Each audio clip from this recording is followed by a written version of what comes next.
Chapter 201, King's Landing. The ruins of Summerhall receded behind them as Arthur's party rode northeast along the King's Road.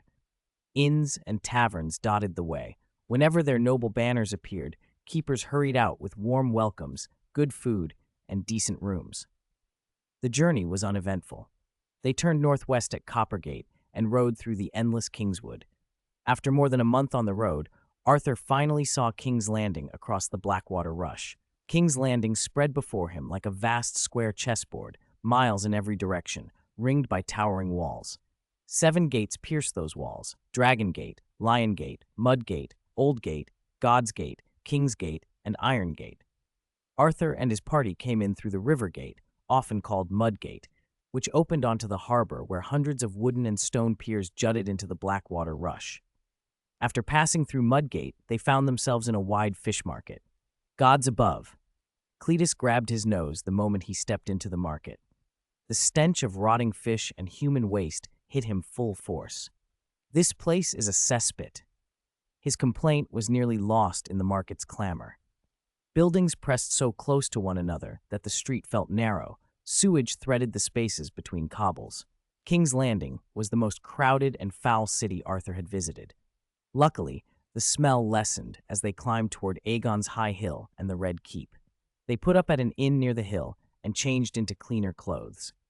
Then Arthur and Penrose, escorted by several gold cloaks, made their way to the cobbled square before the Red Keep's outer bailey. From there the Red Keep loomed, reddish stone and 7 great drum towers capped with iron. Thick walls bristled with battlements and merlons for archers. Stone railings rose 4 feet high along the walls. On the ramparts, Arthur counted a dozen heads impaled on iron spikes, some picked nearly down to bone by crows, others still dripping blood. "Now that is what a king's castle should look like," Penrose said, nodding toward the hanging heads and the soaring turrets. "The road here was disappointing compared to this." Arthur shrugged. "When a place is packed with people, it gets like this. There aren't many good solutions." A rough-featured squire hurried up to them not long after. "Arthur, Lord John has summoned you. Please, come with me." On the way to the Hand's Tower, the squire introduced himself as Hugh. He had been Lord John Arryn's squire for 3 years. In the private chambers of the Hand's Tower, Arthur stood before Lord John Arryn, his uncle's foster father, the Hand of the King, Warden of the East, and Duke of the Eyrie. The old Hand was broad-shouldered, his hair and beard neatly trimmed, his eyes sharp as a hawk's. He moved with an energy that belied his years. Another man sat in the room as well. "Lord Hand, I came at the king's summons to be questioned." Arthur bowed. Lord John had watched him in silence from the moment he entered. "Relax, Arthur Snow." At the name, he broke into a slight smile. "Earl Paxton hasn't arrived in King's Landing yet. This isn't an inquiry, just a private conversation." John gestured for him to sit. Arthur asked, "What would you like to know?"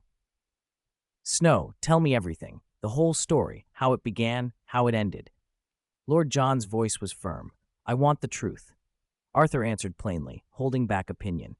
He told of the dispute over the amber peach wine, how the arbor had struck in disguise, burning the peach garden and slaughtering common folk while Starfall fought off an attack from Braemont. He described his response: marching into the Riverlands, breaching Mingwan, and taking a number of Riverlands nobles hostage. He spoke without flourish. Lord John listened without interruption. "You've been honest. I can tell you're telling the truth," Lord John said at last, a flicker of approval in his eyes.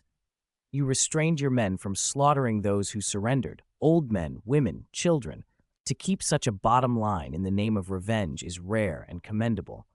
Arthur noticed the old man's change in tone and how he addressed him. It seemed his candor had won some measure of respect.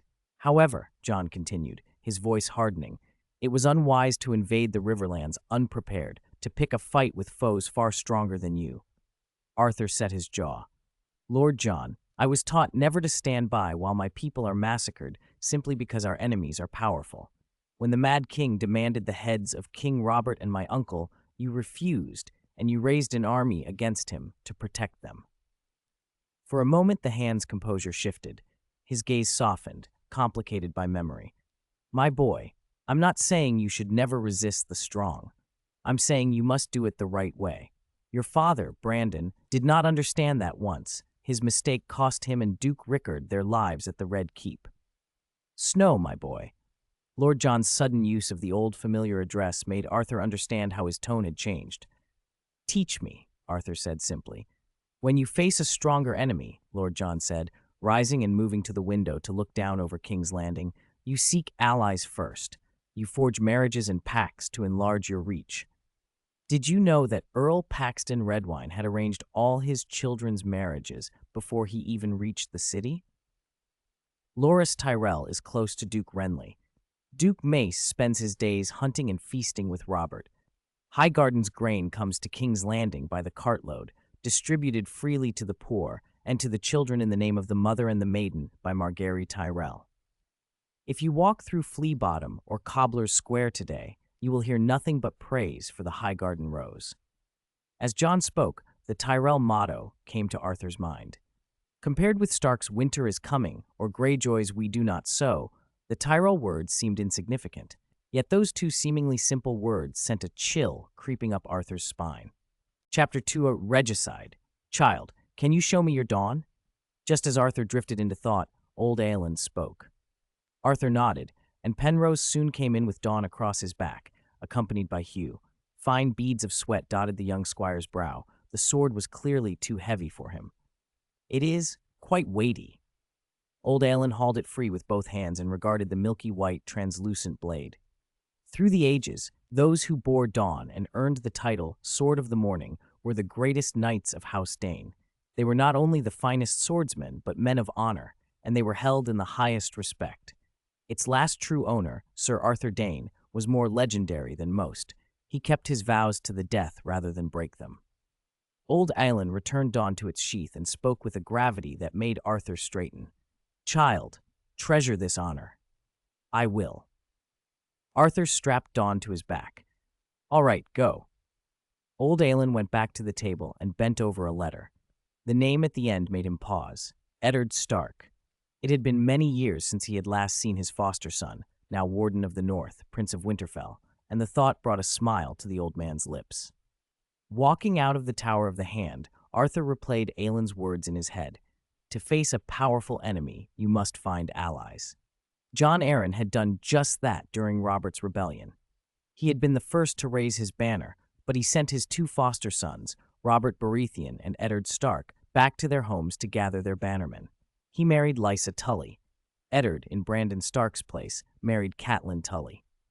The great alliance of wolf, eagle, stag, and fish was renewed, and the foundation for overthrowing the Targaryen dynasty was laid. As Hand of the King, Arryn later orchestrated the stag-lion marriage, stabilizing the realm, and he even went to Sunspear to negotiate with Prince Doran, bringing an uneasy peace to the Seven Kingdoms. Old Aelin's diplomatic skill had been a keystone in the Baratheon dynasty's rise.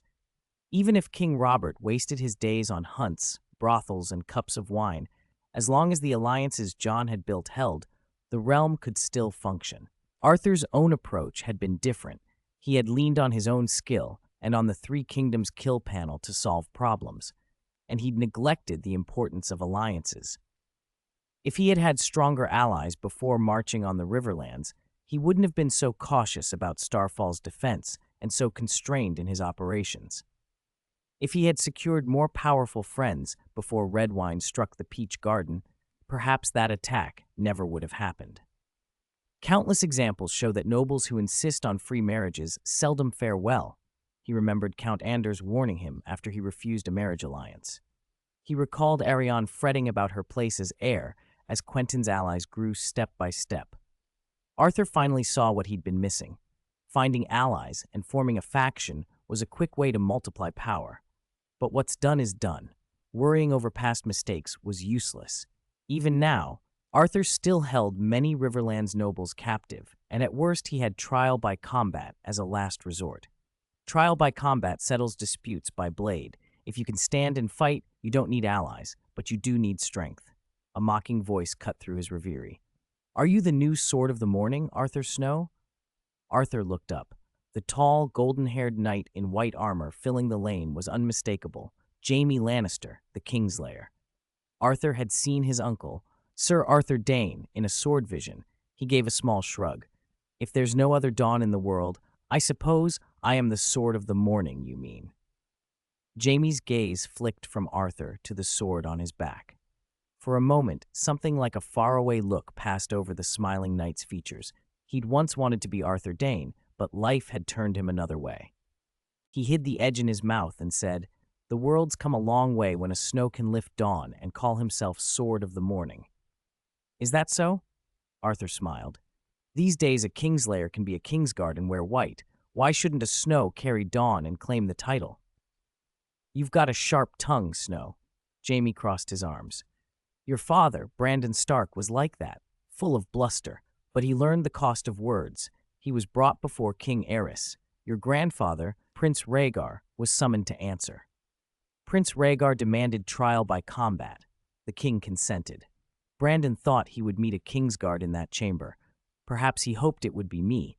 Instead, they took him to the throne room and hung him from the rafters.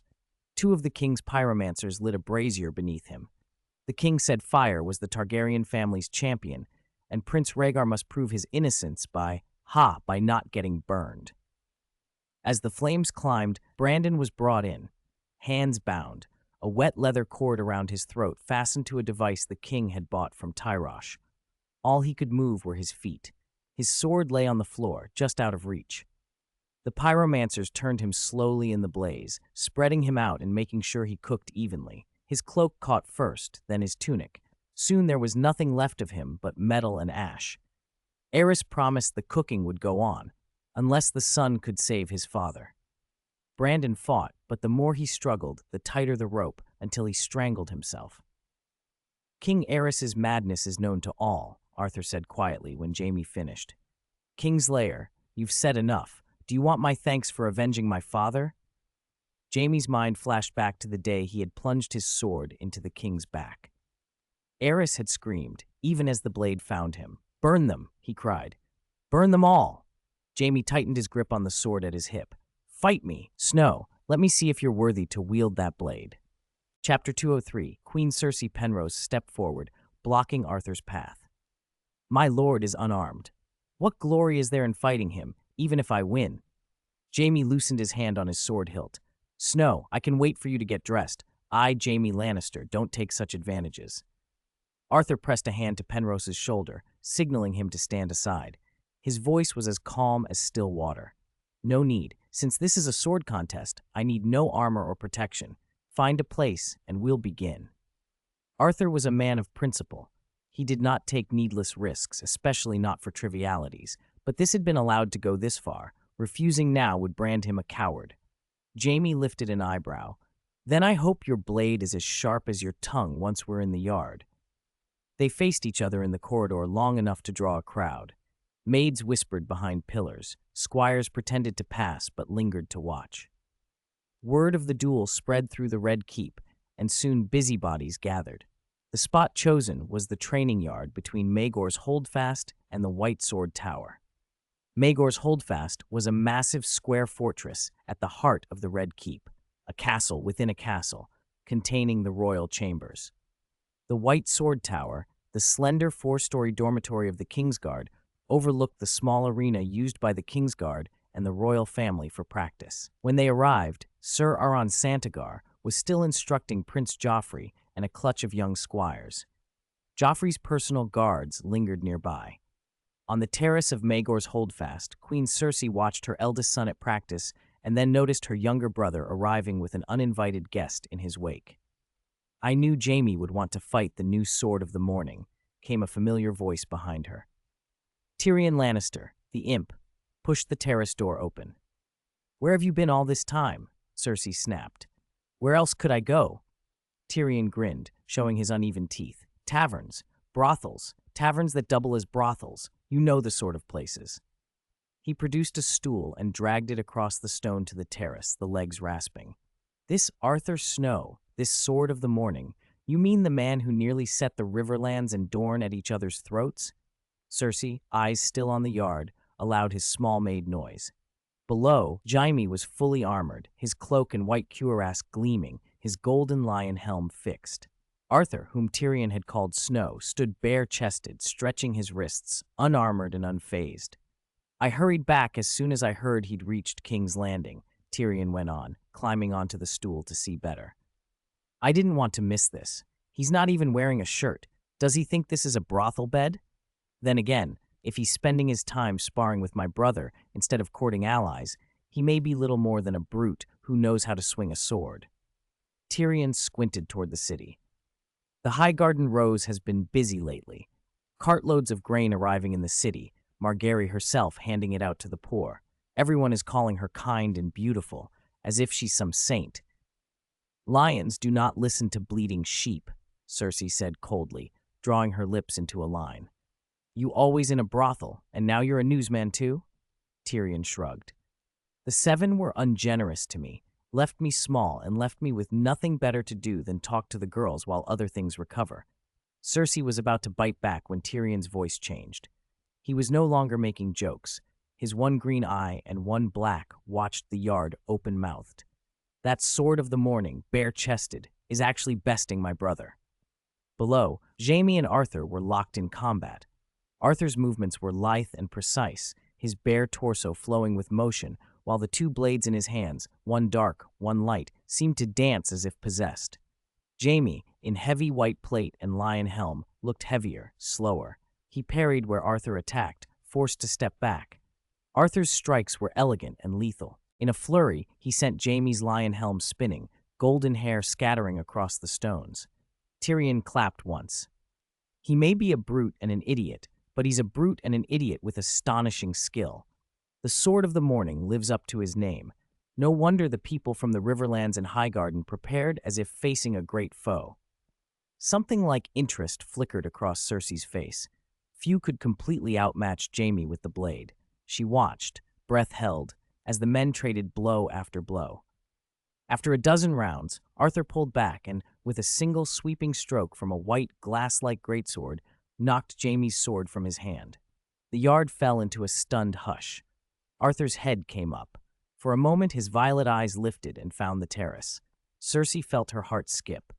Those eyes stopped her breath the way Rhaegar's had once done. No, Rhaegar's blue had depth enough to be almost purple.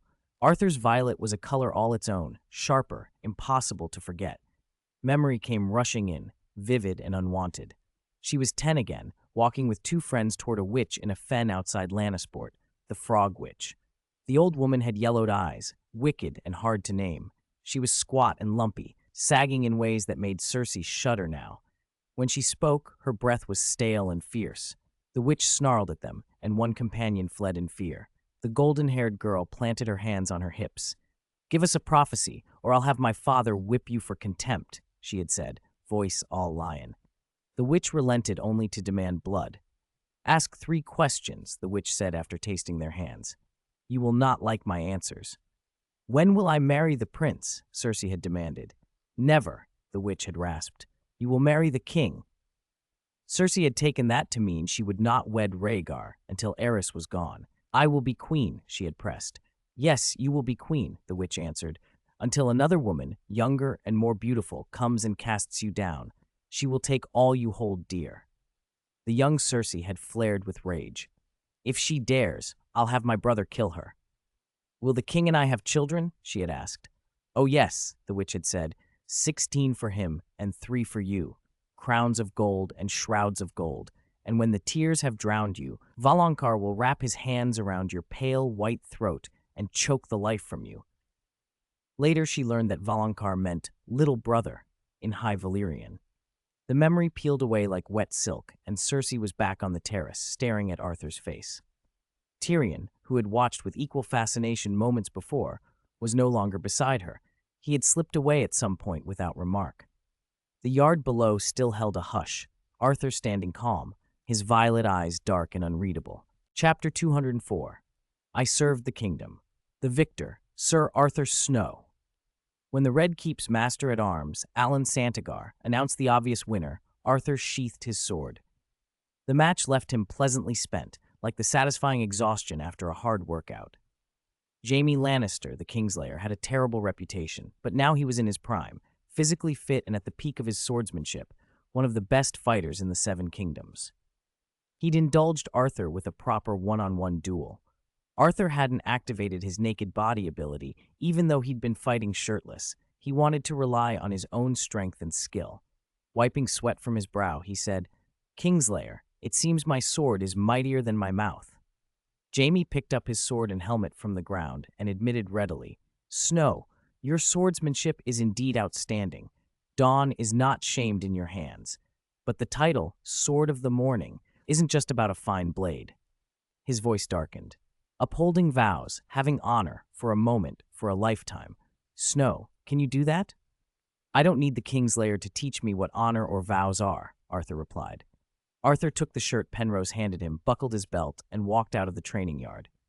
Jaime watched his retreating back, Dawn strapped to it, a flicker of envy and melancholy in his eyes.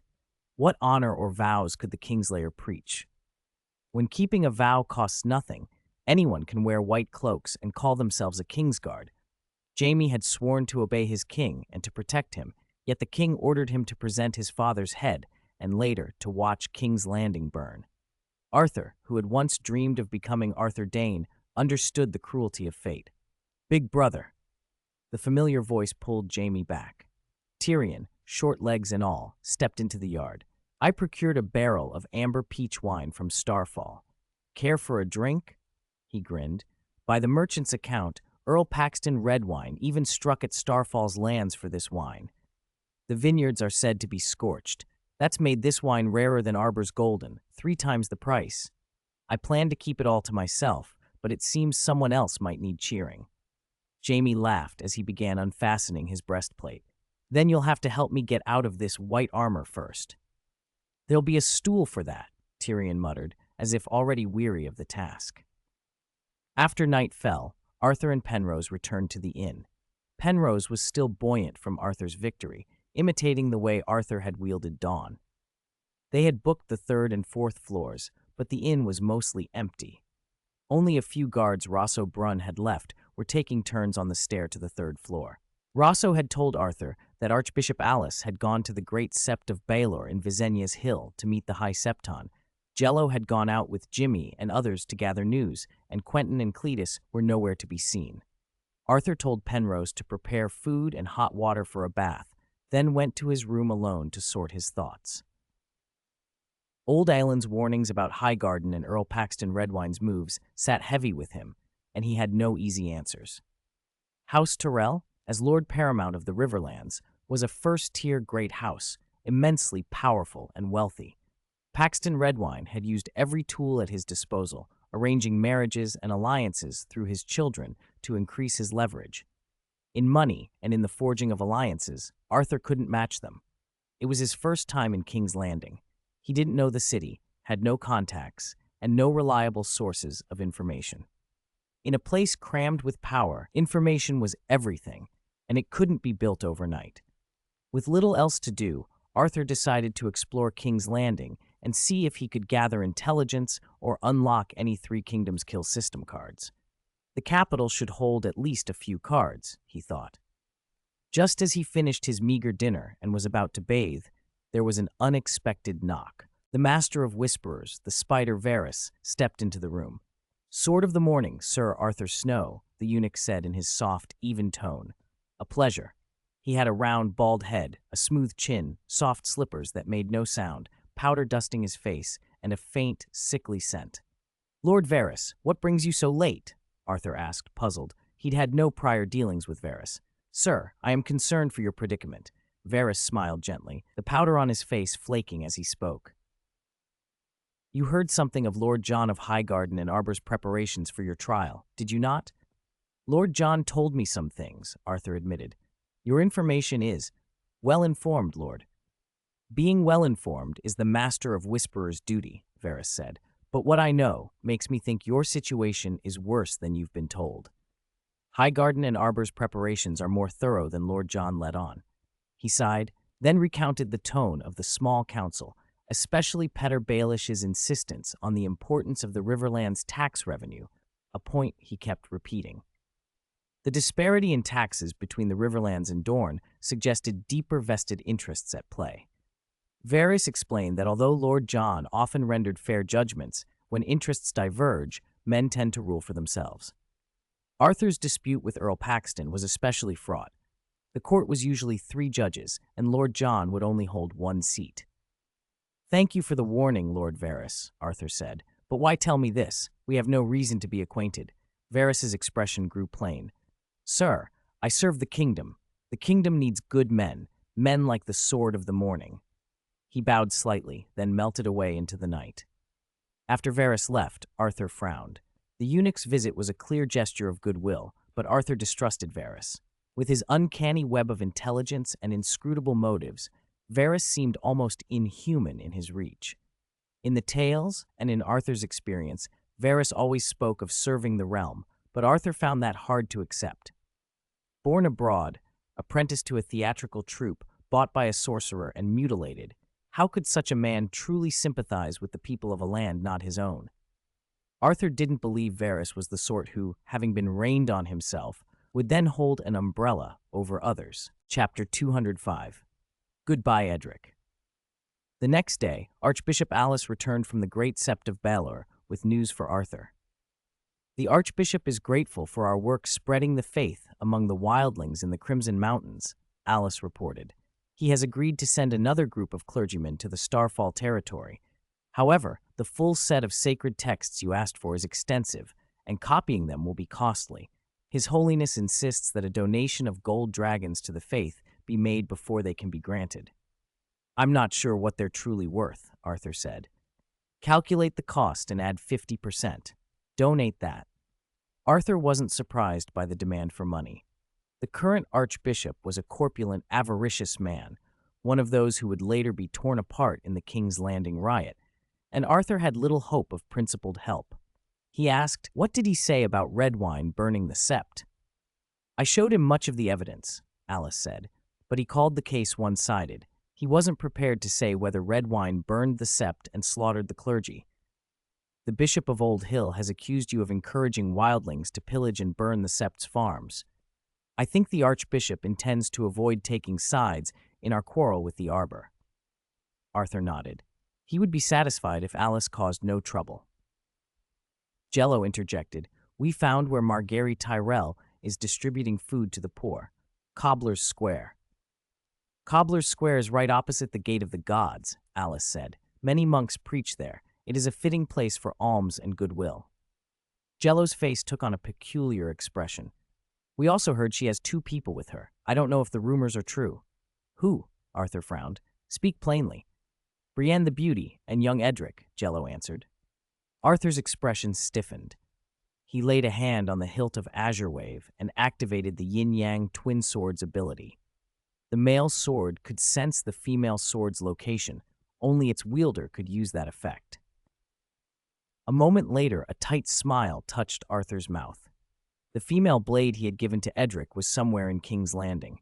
He had received a letter from Earl Selwyn of Tarth saying Edric had gone with his daughter to Storm's End to serve Prince Renly. At the time, Arthur had been focused on the Riverlands and had not followed up, forgetting Renly's ties to the Riverlands and Brienne's connection to him. "Do we need to gather men?" Jello asked. "I've had Jimmy and Zach watch Cobbler's Square." "No," Arthur said, exhaling. "This is King's Landing. I'm going to see for myself. Don't make any rash moves before I return." He still donned his vine armor. Penrose rode a pony at his side. "Sir, where are we headed? This doesn't seem to be the way to Cobbler's Square." "Stick close," Arthur said. He spurred his horse, Azure Wave in hand, and kept sensing Edric's location. "Mind your money pouch, watch for pickpockets, and keep your horse steady." Guided by the sword's link, they quickly reached a broad, elegant house halfway up Visenya's hill. 2 guards in golden armor bearing rose crests stepped out at the gate. "Who are you and what brings you here?" the taller guard demanded. Arthur dismounted. "Sir Arthur Snow, I am looking for my cousin, Adric Dane, the Sword of the Morning." The other guard reacted as if threatened, reaching for his blade. The tall guard straightened and looked wary. Penrose vaulted down. "Run and tell your lady at once. Do you think to draw steel before my sir? Do you seek death?" The guards exchanged alarmed looks and scrambled back inside. A moment later, the tall guard returned, breathless. "My Lady Marguerite invites you into the garden, sir." In the walled garden, Arthur found Margaery Tyrell, and at her side Brienne and Edric. Edric pressed himself close to Brienne's tall form, head bowed like a chastened child. Margaery stepped forward, smiling, bright-eyed. "Sir Arthur, I never thought we'd meet again in King's Landing." Arthur took in Margaery. She had grown more graceful and fuller than at the tourney in Starfall. "Fate plays tricks," he said. He turned to Edric. "I'm here to take my cousin Adric Dane home." "He isn't a prisoner," Margaery said lightly. "He isn't restrained. He is traveling with Lady Brienne at Prince Renly's direction to help protect me." Arthur's earlier conclusion confirmed itself. He inclined his head. "Very well. Come with me, Edric." Edric looked up, his round face flushed as if summoning courage. "Cousin, I don't want to stay on Tarth. I am Lady Brienne's squire. I swore to serve her and stay by her side. Besides," he added, "Lady Margaery is helping the poor here in King's Landing. What she does is right, unlike Earl Paxton." Brienne stepped forward 2 paces. "Sir Arthur, trust me. I swear on my sword to keep Edric safe." Arthur regarded Margaery for a long moment, then said to Edric, "Your life is yours to choose. Do what you believe is right, and if you grow weary, you can always return to Starfall." Edric ducked his head. "I understand, cousin." Arthur bowed slightly to Margaery. "Forgive the intrusion. Everyone has the right to chart their own path." Arthur did not wish to play patriarch and force his will. After leaving the garden, he spent the following week moving through King's Landing, seeking new opportunities, new information, and simply learning the capital of the 7 kingdoms. He succeeded in unlocking 2 cards in the 3 kingdoms kill system. Forced March increases the hunger of all units within a designated half-mile radius and reduces their satiety. Units affected will have a small boost to all abilities for the day after their hunger is satisfied. A State of Bliss has a chance to make a designated unit addicted to a specified thing. The more compatible the unit and the thing, the higher the success rate. Those 2 cards seem to capture the extremes Arthur saw in the city, the squalor and the splendor. The wealthy lived in walled manors on the 3 hills of King's Landing: Aegon's High Hill, home to the Red Keep; Visenya's Hill, where the great Sept of Baelor stood; and Rhaenys's Hill, where the ruined dragon pit towered. The poor crowded into the low-lying slums between those hills. Chapter 206. Take a day off. I need to organize my outline and get my mind in the right place. Red Keep, Hands Tower. Lord Aelin is ready now, sir. Please follow me. The attendant Hugh led Arthur into the Hands' private reception room. Old Aelin sat behind the desk, a smile softening the lines around his eyes. "I suppose you already know that Eddard is coming to King's Landing?" "Yes, my lord," Arthur bowed. "I came specifically to thank you for helping to delay the inquiry and for making sure my uncle was summoned to the city." "You're thanking the wrong man." Aelin propped his chin on his hand. "I didn't summon your uncle. I merely sent a copy of your king's decree to Winterfell soon after it was issued. Eddard's journey south was his own choice, not at my bidding." Arthur's surprise was more at Aelin's frankness than at the news itself. Aelin smiled as he noticed it. "The boy Eddard, he cares for you deeply." He went on, explaining. "He even wrote to me, worried the North was too far away, asking me to wait until he arrived before starting any inquiry or trial." "My uncle has always treated me well," Arthur admitted. Aside from Daemon Sand, Arthur's childhood had been as privileged among bastards as any, largely because of Eddard Stark. "Besides thanking you, I have come with a small contribution to the 7 kingdoms." He produced the prepared contract and laid it on the desk. "Please read this." Aelin arched an eyebrow as he scanned the terms. A look of interest crossed his face. "A wine distribution agreement?" "Yes. The Iron Throne would obtain exclusive sales agency rights for amber peach wine and related spirits across the 7 kingdoms, excluding the North, Dorne, the Riverlands, and the Stormlands, and would be able to purchase at 50% of Starfall City's pricing." Aelin had tasted the amber peach wine. It rivaled Arbor's Golden in quality, with a distinctive character all its own.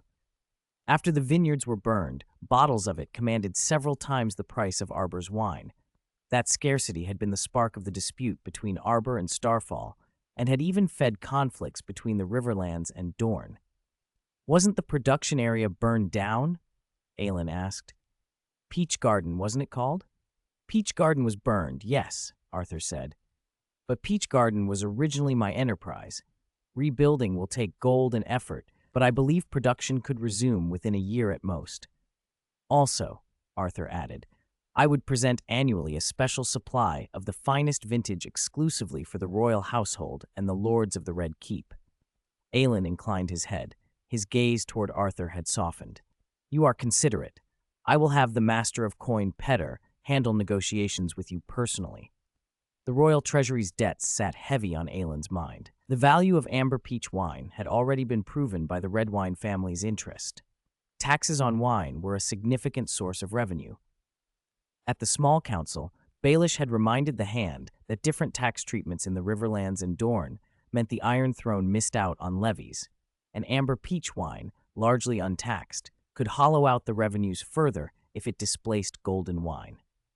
A direct procurement deal at half price, however, would allow the Iron Throne to profit massively even if it outsourced distribution to nobles and merchants. Arthur continued, I am also claiming 1.5 million gold dragons in compensation from Arbor. Aelin waved a hand. The inquiry and trial have not even begun, and you are already planning how to spend the compensation.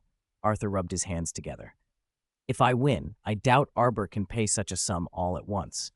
Should they not be able to meet it immediately, I would ask the Iron Throne to levy an increased tax on Arbor's wine until the executed amount reaches the 1.5 million. Aelin sat silently, studying him. Arthur hurried on. Of course, a 50-50 split. Aelin could not help but smile and shake his head. You always were ambitious. We will discuss that after the trial's outcome. As Arthur left, Aelin handed him a small token, permission for free access to the Red Keep.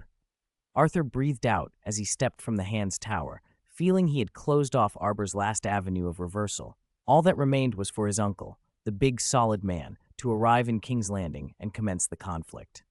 The distribution agreement had clearly pleased the Hand. At noon, Arthur was summoned again.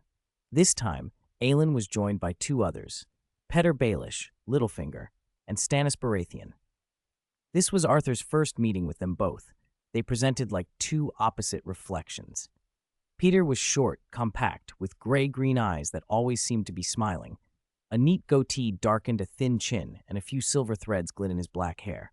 He wore a dark gray cloak fastened with a silver mockingbird clasp. Stannis, by contrast, was broad, shouldered and stooped with the hardness of a soldier, taut face, little hair on top, a thin ring of black behind his ears, and a short, close beard. His brows were heavy, his eyes narrow, his lips pale and tight. Aelin introduced them.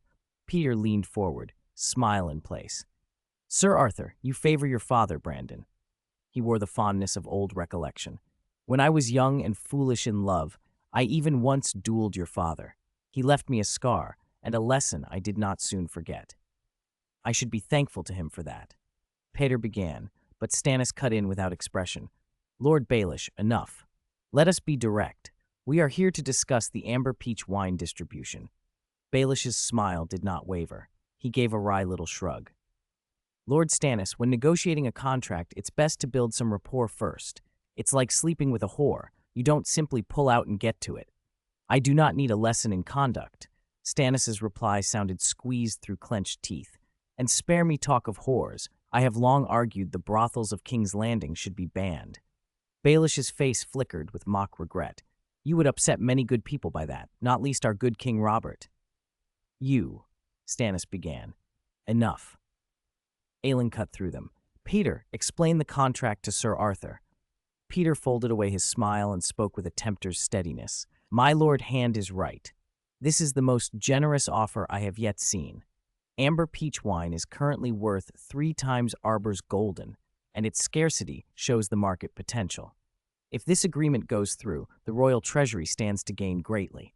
The crucial point is delivery. If Sir Arthur can guarantee steady output and reliable supply, we can place orders at 50% of Starfall's prices, bring the wine under the Iron Throne's control, and reap the profits. I will handle the negotiations with the Master of Coin. Chapter 208, The King's Reception. Supply can be restored within a year at the latest, Arthur replied. I plan to build a larger peach garden, and the supply will be guaranteed. Petter Baelish handed the contract to Lord Aelin with both hands. In that case, Lord Hand, This contract can be enacted once the king's seal is affixed. Sir Arthur Snow, Stannis interjected from the other side. Besides the agency agreement within the Seven Kingdoms, what are your plans for the free cities outside the realm? Arthur's eyes lingered on Lord Aelin's lined face. He understood why Stannis had been summoned. My lord, he said to Stannis, I don't have a fleet or the sales channels like the Arbor. In the past, I only shipped to a few Braavosi captains. The Peach Garden still needs rebuilding, and with the Arbor fleet blockading and embargoing Starfall Port, few captains dare come there. If your lordship is willing, I can sign an agency agreement for the free cities with you. I only need to know, will you act in the name of the Iron Throne or in the name of the Lord of Dragonstone? Stannis frowned, jaw set. What's the difference? The contract will be made in the name of the Iron Throne, Lord Aelin said bluntly. Stannis, once Starfall rebuilds the Peach Garden, you will mobilize the royal fleet and the idle merchant ships of your vassals within your domain for trade. All profits from this trade will be given to Dragonstone to maintain the royal fleet and clear out pirates. Arthur inclined his head. Starfall truly suffers from pirates. Reaching this agreement will be a service to the realm. With a basic agreement reached, they worked through details, supply volumes, payment settlements, and wine pricing. Half an hour later, when the additional clauses had been clarified, Lord Aelin picked up the king's seal and pressed it into the wax. The stamp made a soft thud. The three men left one by one, each carrying a contract stamped with the king's seal. When they were gone, Lord Aelin set the seal down and exhaled. Aelin had called Stannis and used the Iron Throne to facilitate Arthur's overseas agency precisely to compensate Stannis. Stannis had defended Storm's End for a year during Robert's rebellion, suffering to the point of near starvation, a great contribution. Yet Robert had given the Stormlands to his younger brother Renly, not to Stannis. This agreement, with profits redirected to Dragonstone to maintain the fleet and fight piracy, was the small recompense Stannis had earned for his service. After the contracts were signed, Arthur returned to his lodging at the inn. He set the two sealed contracts on the table and allowed himself a satisfied nod. Though he had given up a significant portion of the Amber Peach wine's profits, royal backing was worth the concession. Producing tribute wine exclusively for the royal family would add immense prestige and brand value to Starfall. In his previous life, the expensive sauce fragrance technique had been prized not only for the wine itself, but for the value attached to its name. Later, standing in the back row of the welcoming party at the God's Gate northwest of King's Landing, Arthur watched the procession. Compared to the grand northern host he had seen 6 years earlier, now his uncle Eddard Stark had only a scant 20 or so attendants. The direwolf banner flapped gently and looked lonely beside the huge royal retinue. At the front stood King Robert, Queen Cersei, and their children, and Lord Aelin, the Hand of the King, followed by the other members of the small council, save for Stannis and Renly. It was Arthur's first time seeing the King of the Andals, the Rhoynar, and the first men in person, Robert Baratheon. He had seen the Queen before, at a ball, but Robert was different from any lord he'd known. He had the Baratheon look, black hair and blue eyes, and he towered over the crowd. Once a warrior of fearsome strength, he was now bloated from excess, his face flushed and his gait ungainly. The beard tried to hide double chins, but it could not hide the protruding belly or the dark hollows under his eyes. As the two groups met, Eddard dismounted and bowed. Arthur could plainly see his uncle's forehead slick with sweat from the southern heat. Northerners were not made for it, and there was a joke in the Seven Kingdoms that a man from the north might melt once he left home. Ned, it's been over 6 years, Robert boomed as he helped him up.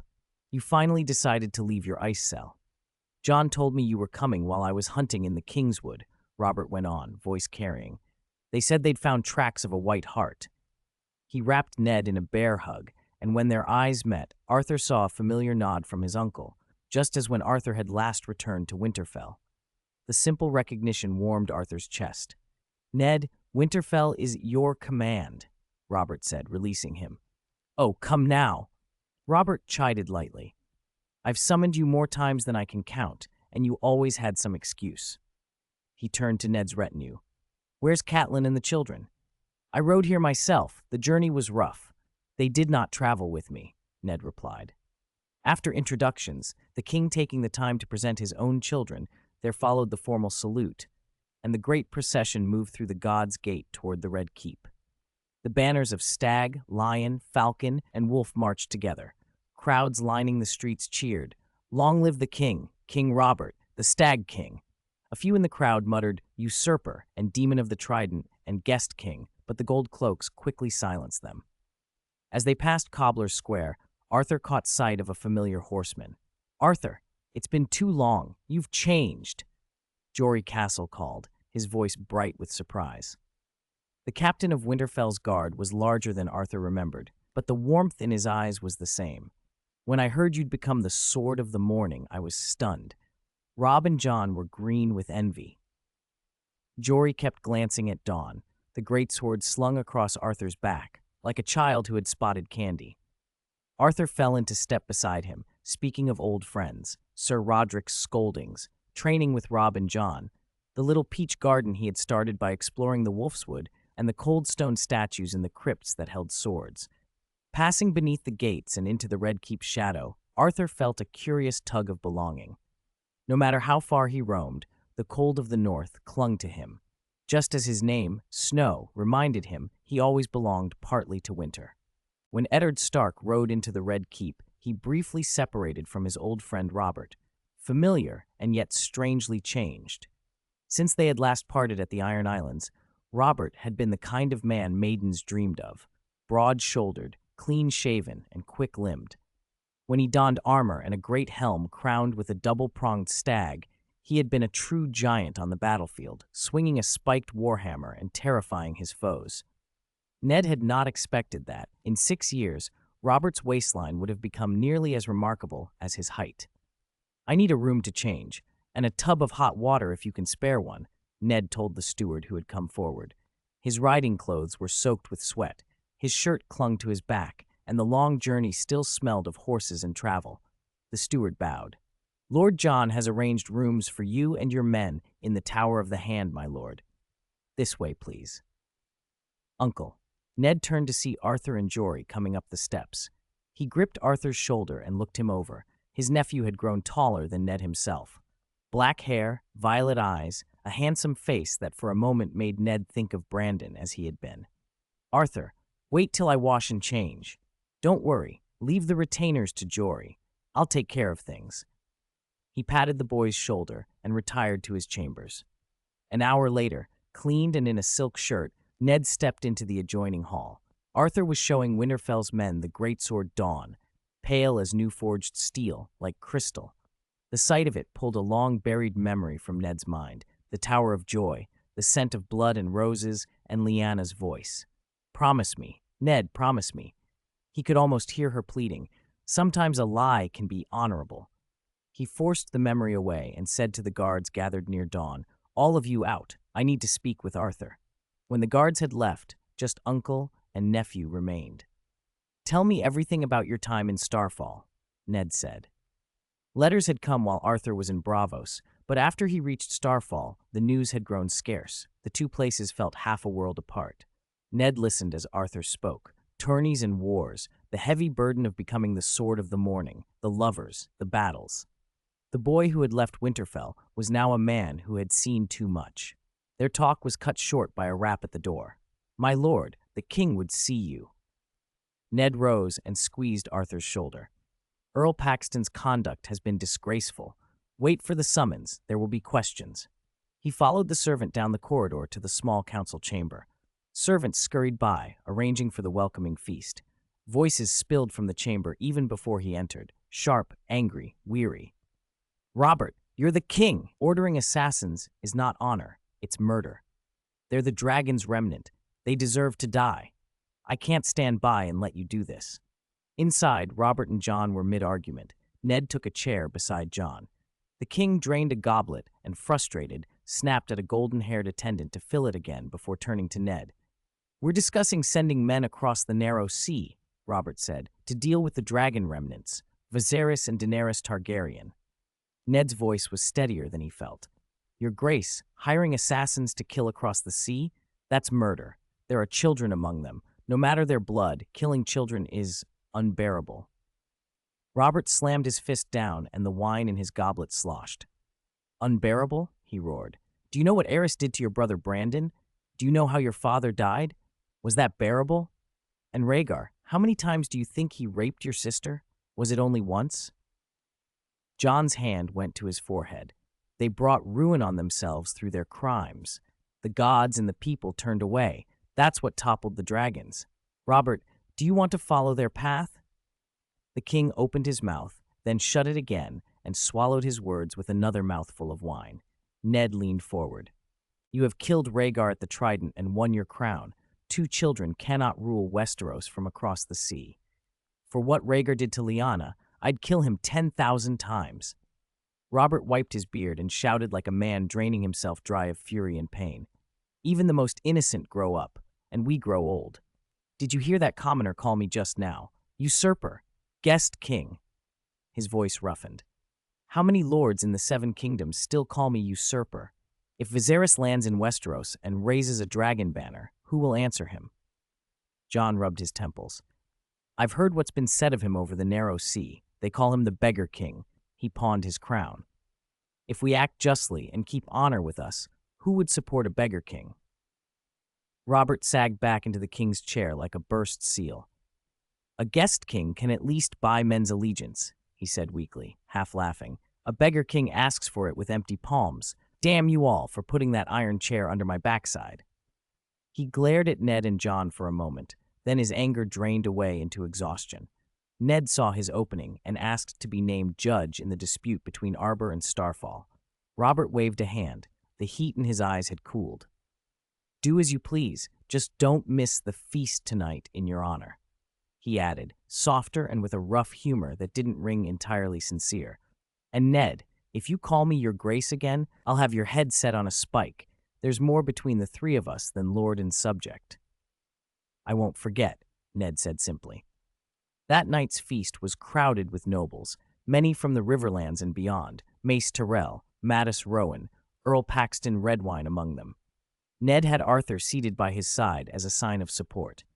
Robert did not sit the high chair on the dais. He left the queen's place and drank freely with the lords and knights at the tables below, laughing and accepting food with a rough, familiar charm. Chapter 210, Throne Room Trial. The throne room itself was vast enough to hold over 1,000 people. A long carpet ran from the iron throne to the bronze oak doors at the far end of the hall.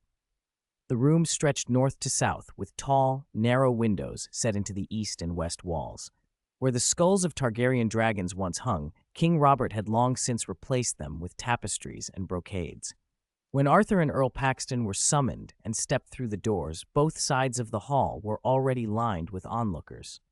Apart from the royal family and the privy councilors, everyone else stood or knelt in respect. Knights, nobles, and ladies clustered beneath the tapestries. Commoners lingered in the corridors. Fully armed guards in gold and gray cloaks stood like sentinels. As Arthur entered, his eyes were drawn immediately to the iron throne, set on an iron platform opposite the main doors.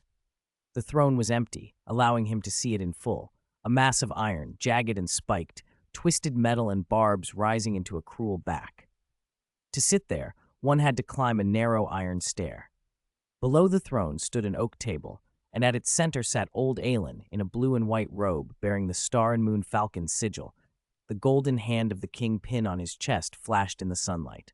On either side of him were 2 other judges, stern-faced Ed and the smiling Renly Baratheon. It was Arthur's first time seeing Renly in person. He wore green, his black hair fell to his shoulders, his chin clean-shaven, handsome and neat. The inquiry began with a prayer from the corpulent archbishop, begging the father to give justice. When he finished, old Aelin fixed a sharp gaze on Earl Paxton and asked, Earl Paxton, did you order the Arbor fleet to attack Starfall City's territory? Paxton stepped forward. I never ordered the Arbor fleet to attack Starfall territory. He pointed at Arthur, and his voice rose. These are Snow's slanders. It is well known that bastards are products of lust and lies. They deceive and make mischief. The hall stirred with low whispers and snickers. The prejudice against bastards was as solid as a mountain, especially in King's Landing, where rank meant everything. Ed rose from his seat and said loudly, "Arthur was raised by me at Winterfell. His nature is honorable. He bears the great sword Dawn and the title Sword of the Morning. How could he slander others?" A brief chorus of agreement swelled and then faded. Old Aelin continued, "Lord Varys has reported that, a few days before Starfall was attacked, half the Arbor fleet left port, and their whereabouts are unknown. Sir Desmond Redwine is also missing. How do you explain that?" "They leave port routinely to escort merchantmen," Earl Paxton said, spreading his hands as if innocent. "Pirates attacking Starfall's coast has nothing to do with Arbor. Snow, however, insists we use this as a pretext to invade the Riverlands. Ships go to sea. That proves nothing. You do not expect a fleet to sit in harbor forever and rust," Renly said with a faint smile. Then he turned to Arthur. "Arthur, how do you answer Earl Paxton's charge that you invaded the Riverlands?" Arthur shrugged. "According to this red-haired fool," he said deliberately, dragging the insult to draw suppressed laughter from the hall, "the wildling raids on the Riverlands had nothing to do with Starfall." He let the laughter settle, then continued. "It was Earl Quinn Rookton's fault for failing to guard his lands, allowing wildlings to take his ancestral castle. He and some Old Town nobles and knights were taken prisoner by the Crimson Mountain wildlings. Their fate is still unknown. But Earl Paxton now uses that chaos as an excuse to blockade Starfall port and to send his ships to ravage Starfall's coastal holdings." Paxton's face went red. "You lie, Snow," he spat. "You lied first." Arthur's voice was cold with disgust. "By law, anyone who lies under inquiry must have a nail driven through the palm of his hand." He looked around, voice ringing. "Which hand will you have pierced, red-haired lord?" The snickers turned into open laughter. Quentin, Cletus, and the attendants with Arthur laughed without restraint. Paxton glowered at him, murderous. Since Paxton had been the first to violate court decorum by calling him Snow, Arthur felt no need to hold back. "Silence!" Old Aelin banged the table. "Earl Paxton, do not speak until the judges question you. Mind your language. This is the throne room." Renly, quick-eyed, seized on a flaw in Arthur's words. "Arthur, you just accused Earl Paxton of lying first. Does that mean your earlier answer to my question was untrue?" Arthur met the look and made no attempt to retreat. "I admit it. I led Starfall's forces across the Crimson Mountains and broke through Mingwan City." He counted off on his fingers as if listing orders. "I took many knights, Merlin Tyrell, Gals Hightower, Quinn Rookton, landed knights, and over 700 men of the Old Town garrison." Turning his gaze out over the hall, his voice drove like a torch. "I did it in retaliation. The Arbor burned Peach Garden Estate and slaughtered civilians in my lands. Before I struck back, I wrote to the major lords of the South, to the Iron Throne and the Archbishop, to explain my cause. I ordered my men not to kill those who surrendered and not to harm the old, the women, or the children, because we of Starfall are not cowards who hide behind the guise of pirates and butcher civilians. The new and old gods know our retaliation was just." When Arthur finished, the hall fell into a stunned silence. The Riverland nobles were astonished that he had admitted everything outright. Their carefully prepared evidence and witnesses suddenly meant far less. Nobles from other regions were struck by the size of his achievement, crossing the Crimson Mountains, breaking Mingwan City, taking so many prisoners, feats many considered impossible. Some could not help but wonder if the Sword of the Morning himself had done such things. "Well said!" Quentin broke the silence. "We Dornish are not cowards who burn and flee." Old Aelin turned back to Earl Paxton. "Earl Paxton, what do you answer to Arthur's charge that you lied during the inquiry and that Arbor ships attacked Peach Garden?" "Everything I said is true," Paxton ground out, veins standing in his neck. Old Aelin nodded, then looked at Arthur. "Arthur, what proof do you have that the Arbor fleet was responsible for the attack on Peach Garden?" Arthur's smile was small and calm. "My lord, no proof is needed." He tilted his head. "If he swears a sacred oath before the new and old gods that everything he said here is true, then the gods will judge whether he lied." Ed watched his nephew with concern, but Arthur gave him a reassuring glance. Every eye in the hall turned to Earl Paxton. The Arbor Earl's hands trembled. Sweat ran from his red hair onto the tunic embroidered with the grape sigil. The air in the hall felt heavier, as if sound itself had thickened. Even breath seemed plainly audible. Chapter 211. Lightning Breaks the Darkness. The people of Westeros still took their vows to the Seven seriously. Bound and surrounded by witnesses, Earl Paxton gritted his teeth and raised his hand before the Archbishop. In the name of the new and old gods, I solemnly swear that everything I have said in response to this inquiry is true and without falsehood. He shot a triumphant look at Arthur as he spoke. Arthur was about to answer when a flash of white light streaked across the great hall. Paxton felt a sudden tightening in his raised hand before he could lower it. The sensation raced through his limbs. His body went rigid, then convulsed and collapsed. He twitched and spasmed on the floor. The hall erupted in stunned chaos. The three judges scrambled to their feet, faces drained of color. The guards reached for their hilts, bewildered. When the commotion subsided a little, the portly archbishop cried out with awe, his fanatic eyes glittering. "The seven gods above," he declared loudly. "This is a miracle. Earl Paxton lied under a sacred oath and has been struck down by their wrath." A hush fell over the hall. All eyes turned to the center, where Paxton still lay convulsing. His orange-red hair puffed up around his bald crown, making him look grotesquely comic. The skin on the arm he had raised was blackened and peeling as if badly burned. The inquiry in the throne room was abruptly suspended. Old Aelin announced the hearing would resume at a later date, and the crowd gradually dispersed. Guards carried the fallen earl to Grand Maester Paxel's chambers for treatment. Arthur was summoned by his uncle and Old Aelin to the Tower of the Hand. Old Aelin's sharp gaze still held traces of shock. "Son, was this your doing, or did the gods truly strike him?" Arthur could not admit that the lightning had been his doing. "It wasn't me, and I don't know why it happened," he said. "I didn't want to make things hard for you or uncle, or give people cause to say you were biased toward me. I meant to expose the truth in due course, force Paxton to swear, then settle the rest by trial. I didn't expect this."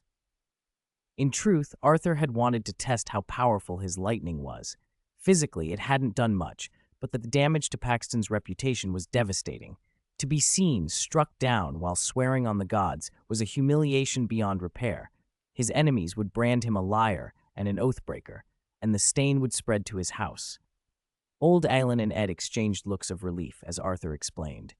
The boy had been cautious, perhaps too cautious in his mind. Ed's tone carried a touch of rebuke. "Arthur, if this was a prearranged plan, you shouldn't have changed it on your own. Paxton's disguise as a pirate when the attack happened was already dishonorable." Arthur bowed his head. "Uncle, I understand. I won't act alone again." At that moment, Hugh, Old Aelin's attendant, came in with a report. "My lords, after treatment by Grand Maester Paxel, Earl Paxton is out of immediate danger, but the Maester says he will lose his right hand. He's still delirious. The Maester has given him milk of the poppy to sleep." Arthur's voice was quiet. "Then he'll have to accept punishment with his left." Old Aelin shook his head. "Paxton lied in an inquiry and dared to lie to the gods. This is his own doing. In this case, he, and perhaps even House Redwine, are no longer the matter at hand." When Arthur left the Red Keep, the story had already spread through the city. The Earl had sworn falsely and been struck by lightning. In the days that followed, witness accounts fermented into gossip and then into conviction. Busybodies began to call him the deceiver, the oathbreaker, and the god punished. In Cobbler's Square, zealous monks denounced him as someone despised by the gods and urged petitions for his execution. Outside the great sept of Baelor, beneath the statue of the blessed Baelor, the obese archbishop, with his glazed crown high, preached that Paxton's fate proved the Seven's judgment. Public order improved markedly in the wake of the supposed divine warning. Crime dropped. Nobles and wealthy residents of the Three Hills flocked to the septs to confess, seek forgiveness, and make lavish donations. In Flea Bottom, the city's poorest district, the usual fretting over brown soup, the thin, repeatedly stewed pottage of indistinct meat, gave way to a strange new generosity. Where once a greasy film floated atop watery broth, the pots now brimmed with grain. The ladles stuck upright in them, as if the cooks had no need to ration anymore. Arthur listened to the reports in surprise. He realized how effective both mercy and fear could be. Compassion softened hearts, and the fear of divine wrath deterred vice. At the Garrison Inn, Bishop Alice, who had been keeping an eye on goings-on at the Great Sept, brought news. "My lord," Alice said, "the noble families who had marriage agreements with House Redwine are now claiming they were deceived. They've asked the Archbishop to dissolve those betrothals, and he's granted their requests." Another man, Jello, added, "Even the Riverlands nobles who came to King's Landing with Earl Paxton are distancing themselves from House Redwine." Arthur did not find this surprising. Fortune follows those who hold the right path. It abandons those who don't.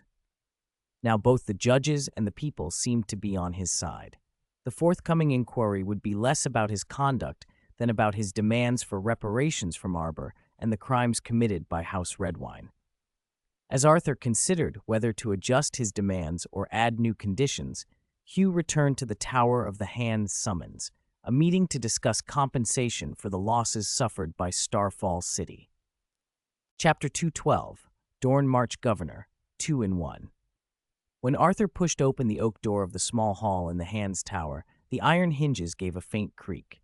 A fire roared in the hearth, casting a golden light over the 7-pointed star tapestry hanging on the wall. Besides old Aaron and his uncle Eddard, Renly and Mace Tyrell were already in the room. Arthur thought, with a wry curl to his lips, that big matters deserved small meetings and small matters deserved big ones. It seemed old Aaron intended to settle this dispute today. "Arthur," Renly nodded politely, offering a smile. "Your honesty and frankness in the throne room are rare in King's Landing. Perhaps the gods sent down thunder to show their approval, rewarding good men like you." Renly was not in his usual green. Today he wore Baratheon black and gold finery, a half-shoulder cape fastened with a golden stag's head clasp that made him look unexpectedly regal. Arthur returned the smile. Rudeness would be petty in the face of such goodwill.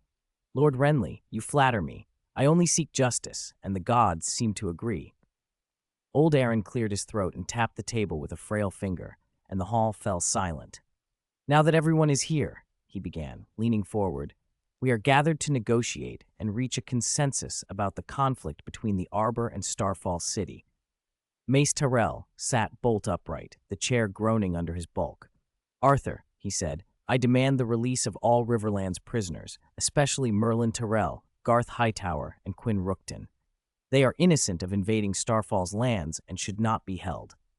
Mace's curly brown hair and flecked triangular beard still gave him a handsome look despite his joking epithet, Lord Chubbyfish. Arthur replied evenly, "Lord Mace, my attack on Old Hill was meant as retaliation against the Arbor. I presented Lord Modus with an itemized bill beforehand, and to show my sincerity, I released 77 prisoners. You have all seen the bill. Once the 2 conditions on it are met, I will release the remaining prisoners immediately." Renly, having produced a plump peach and taking a slow bite, let the juice run down his fingers as he murmured, "Bringing those pirates who committed atrocities to justice is a reasonable demand." Mace's expression shifted, but he forced a strained smile. "I can accept that, but compensation of 1.5 million gold dragons, that is absurd. The list has many points that need discussion." "And Old Hill and Old Town suffered heavy losses from the wildling incursions," he added, hands on the table. "How will those be accounted for? I also need Arthur to guarantee that the wildlings will not attack the Riverlands again." Arthur stared at Mace, bemused by the string of demands. No wonder the man was nicknamed. He answered calmly, "This began with the Arbor. The losses at Old Hill and Old Town should rightly be the responsibility of the Arbor. Should the victims compensate the aggressors instead?" He continued smoothly, "The gods testified in the throne room that my retaliation was just. As for compensation for Old Hill and Old Town, the Riverlands can sort that among themselves. Didn't Paxter's son marry Quinn Rookton's daughter? You are family. I trust you will negotiate. As for future wildling attacks on the Riverlands, Starfall City can only restrain the wildlings within its own borders. I have no authority elsewhere. More, I worry the Arbor will disguise their ships as pirates again to attack Starfall. I need Lord Mace to guarantee that pirates will no longer be able to assault Starfall's shores." You. Mace's face flushed crimson as one demand after another was dismissed and new conditions added, leaving him floundering for a retort. Old Aaron raised both hands and called for calm. There are many disputes. This is why I gathered you. Let us take them one by one. Turning to Mace, Old Aaron addressed the compensation for Old Hill and Old Town. I agree with Arthur. The gods have proven his retaliation to be just. Mace cast a quick, fearful glance at Arthur. He had raised the issue only as leverage. He had seen the divine punishment on Paxter and, but for his daughter's urgings, might have left the matter alone. I agree, he conceded. Old Aaron continued, I will have Lord Petter Baelish, the master of coin, assess the value of Arthur's list and determine the compensation. How does that sit with you? Arthur was first to agree. Lord Petter is skilled with finances. I trust him. Seeing Renly nod, Mace also accepted. I have no objection to the master of coin doing the valuation. Old Aaron then turned to Mace's worry about wildling raids. What do you think, all of you? Arthur spoke up. House Dane is the hereditary defender of the Torrent River. If Starfall City is not unjustly provoked in the future, I will restrain the wildlings within my borders. Should any defy my orders and attack the Riverlands, I will hang the attackers. For regions beyond my authority, I cannot promise aid. Eddard Stark frowned. Lord Mace, as Warden of the South, you have a duty to protect your subjects. Why place the burden of clearing wildlings on others? Mace's face turned a furious purple. His suggestion had been meant to limit Starfall's ability to trouble the Riverlands. Arthur's display at Old Hill had been extraordinary, and his army had proven it could cross the perilous Crimson Mountains. Renly stepped in smoothly. Perhaps Lord Mace fears Starfall might disguise itself as wildlings, as Arbor did. Arthur's martial prowess and his success in subduing the Crimson Mountain wildlings are indeed remarkable. I give you my word, Arthur said solemnly. I will not sully my honor, nor the honor of House Dane's Swords of the Morning, with unjust deeds. The former Sword of the Morning, Sir Arthur Dane, kept his vows and chose death over breaking them. I cannot compare myself to him, but I will strive to live by that example and avoid such disgrace. Old Aaron and Eddard exchanged approving looks. A flicker of respect crossed Renly's face. Eddard spoke in a low voice. Sir Arthur Dane was a true knight, a Kingsguard. I returned Dawn to Starfall for that reason. Mace drew a breath. With Arthur's promise, I have no objection. Eyes then turned expectantly to Old Aaron for the next matter. Instead of moving on, the hand rose and spoke loudly. I have an idea about the Crimson Mountains and the Dorne borderlands. For 1,000 years, these regions, the Dorne borderlands, the Riverlands, the Stormlands, and the wildlings of the Crimson Mountains, have been at conflict. With you all here, I see a chance to change that. I propose we establish a governor of the Dorne borderlands to oversee the entire region. Place the wildlings of the Crimson Mountains under the rule of the Iron Throne, he declared. What say you, my lords? Arthur's pupils constricted. He glanced at his uncle. Eddard looked as surprised. Old Aaron had not mentioned this to Arthur before. Was it a sudden inspiration or a long-planned proposal kept secret? The title was unprecedented in the Seven Kingdoms. The Dorne borderlands was a geographical term, not a long-standing administrative division, yet it covered a vast area, almost the whole of the Crimson Mountains and the lands abutting Dorne, the Riverlands, and the Stormlands. The southern borderlands included parts of Dorne, the Brahmin of Braemont in the Torrent River area, the Fowlers of Skyreach, and the Manwoodies of Kingsgrave in the Prince's Pass, the Ironwoods of Ironwood, and the Vale family of Vale in the Stone Road.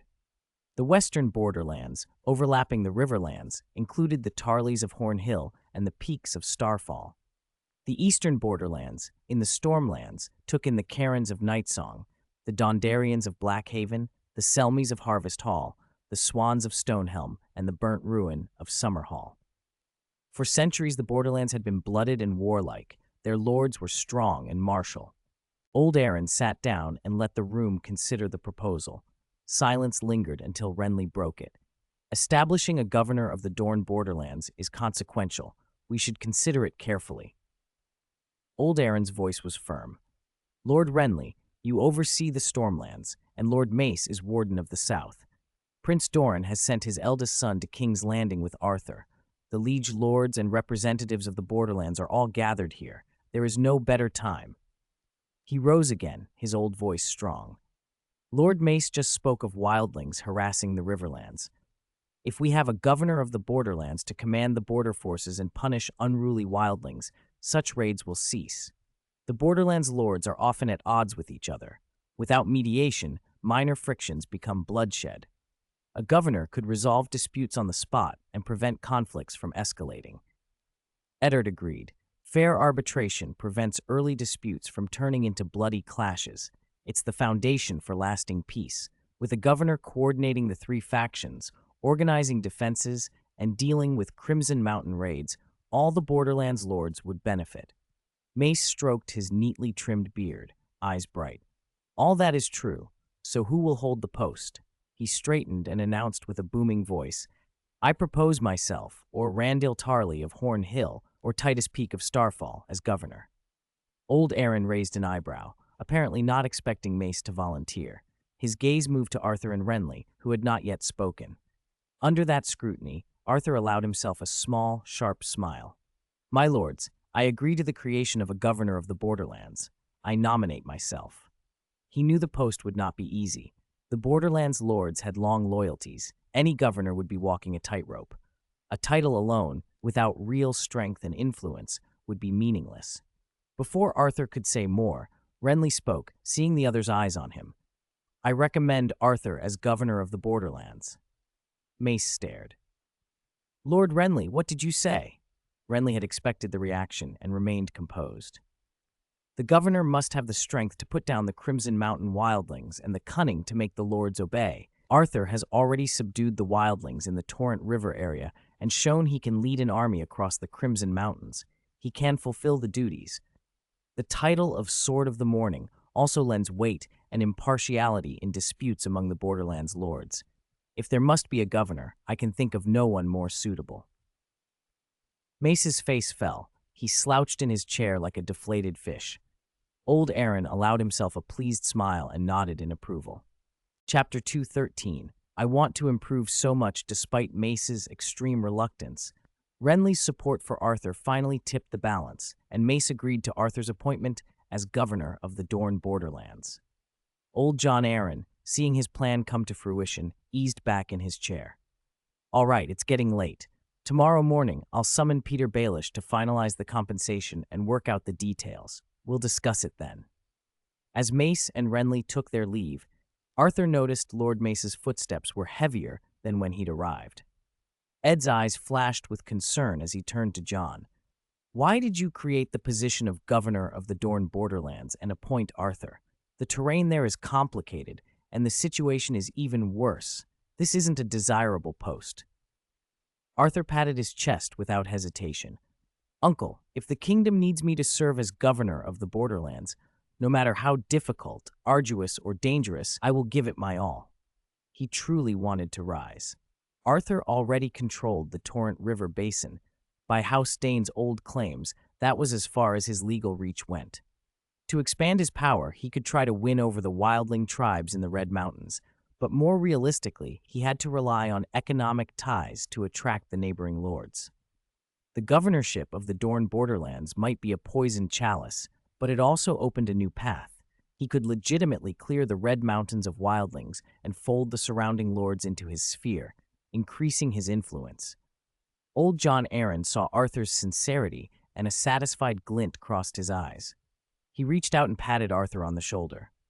My boy, I haven't misjudged you. You live up to the name Sword of the Morning. Then he turned to Ed without avoiding Arthur. Ed, in the small council today, Robert's fear and anger weren't entirely baseless. The Targaryen children are growing, and I never approved of murder by hired killers. That would be dishonorable and weak. But I have to think of the realm's future. During Robert's rebellion, the Riverlands and Dorne supported the Targaryens. Creating the post of governor of the Dorne Borderlands and placing Arthur there was meant as prevention, checks and balances to weaken the power and influence of the Riverlands and Dorne. If war ever breaks out, the lords of Dorne and the Riverlands around the Red Mountains where Arthur will be won't dare act rashly. Highgarden and Sunspear will have to rethink the cost of rebelling with the Targaryens. Renly may have realized that, which is why he recommended Arthur for the post. John was blunt, and Arthur inwardly clicked his tongue. This approach was far more astute than arranging assassins. Preventing a Targaryen restoration was in the interests of wolf, eagle, stag, fish, and lion alike. Everyone knew Arthur's adoptive father and grandfather had been killed by King Aerys, and his uncle Ed had been a key figure in overthrowing the Targaryens, even entering King's Landing before Robert. Arthur imagined that if his uncle and his adoptive father, Wild Direwolf, had swapped temperaments, it might not have been Robert on the Iron Throne, or at least the North might have secured its own king. At the time of the rebellion, Robert hadn't yet married Cersei, while Ed had already married Catelyn and was Jon Arryn's brother-in-law. To Jon Arryn, Arthur now appeared a trustworthy insider with a clean record, bolstered by the talent he had shown against the Riverlands, the endorsement of the title Sword of the Morning, and control of Starfall and the Torrent River Basin, territory that lay within Dorne and its borderlands. All of those elements made Arthur the perfect candidate for Jon's new plan. Ed's brows drew together, but when he looked at Arthur's resolute face, his expression softened into a sigh. One man was ready to strike. The other was willing to bear the consequences. He said no more. When Arthur and his uncle left the small hall, they found Renly waiting for them outside. "Lord Ed, Sir Arthur," Renly greeted them with a warm smile. "Would you allow me the honor of lunching with you both?" Arthur had already accepted the favor earlier. He would not refuse. Renly was a duke and the king's brother, and the invitation was personal, hard to decline. Outside the Hand's Tower, a stable boy led a fine horse. Ed looked at it with slight curiosity. "Are we dining outside the Red Keep?" "No," Renly said, taking the reins from the boy and vaulting onto the saddle with fluid grace. "At my residence in King's Landing. It's only a few minutes' ride." Renly's house was lavish. Flowers and clipped hedges were everywhere. It was one of the few places in the city where Arthur could breathe something that smelled like fresh air. "My brother put me up in the Red Keep, but I rarely sleep there," Renly said, as he led them through the garden into the courtyard. "It's full of eyes, red cloaks and all, and there's no privacy." In the open courtyard, servants were turning a large spit. A whole ox slowly rotated over the coals, fat hissing and dripping down onto the charcoal. Butter and honey were being brushed over the skin until it blistered and crisped, sending up a sweet, meaty aroma that made mouths water. "Looks like we're just in time," Renly said, checking the roast. "It needs hours on the spit, then the glaze at the end. Perfect." Ed's gaze lingered over the roasting ox. "Red cloaks, you mean the Lannisters?" "Yes, Ed. Haven't you noticed?" Renly moved around the spit, gesturing for them to follow. "My brother's queen, his personal attendants. There are Lannisters in many of those positions.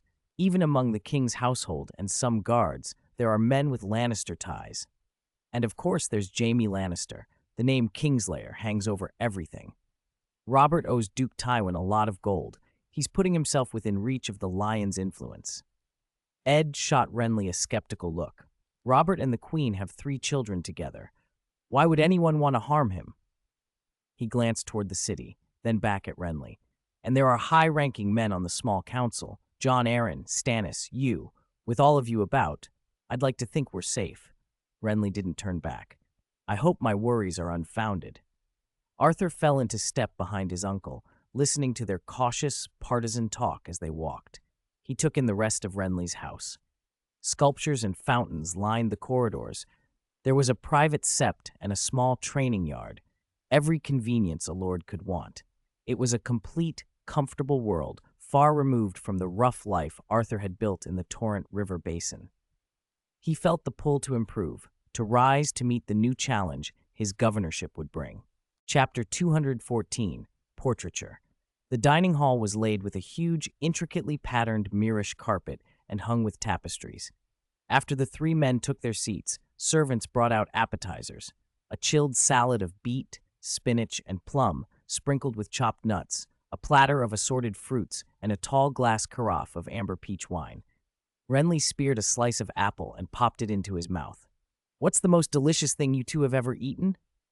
He asked around his mouth. "The best I've ever had was a soup of salted fish and onions." "Salted fish and onions?"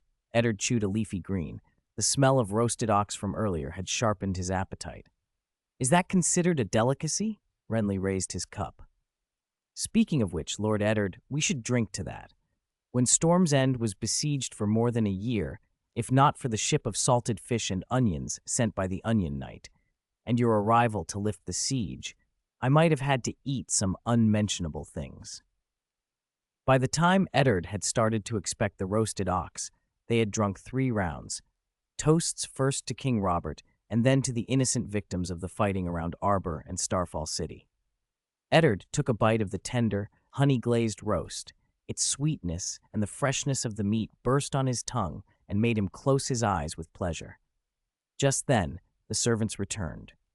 Eddard assumed they were bringing more food, but the trays bore instead an exquisitely carved golden pendant in the shape of a rose.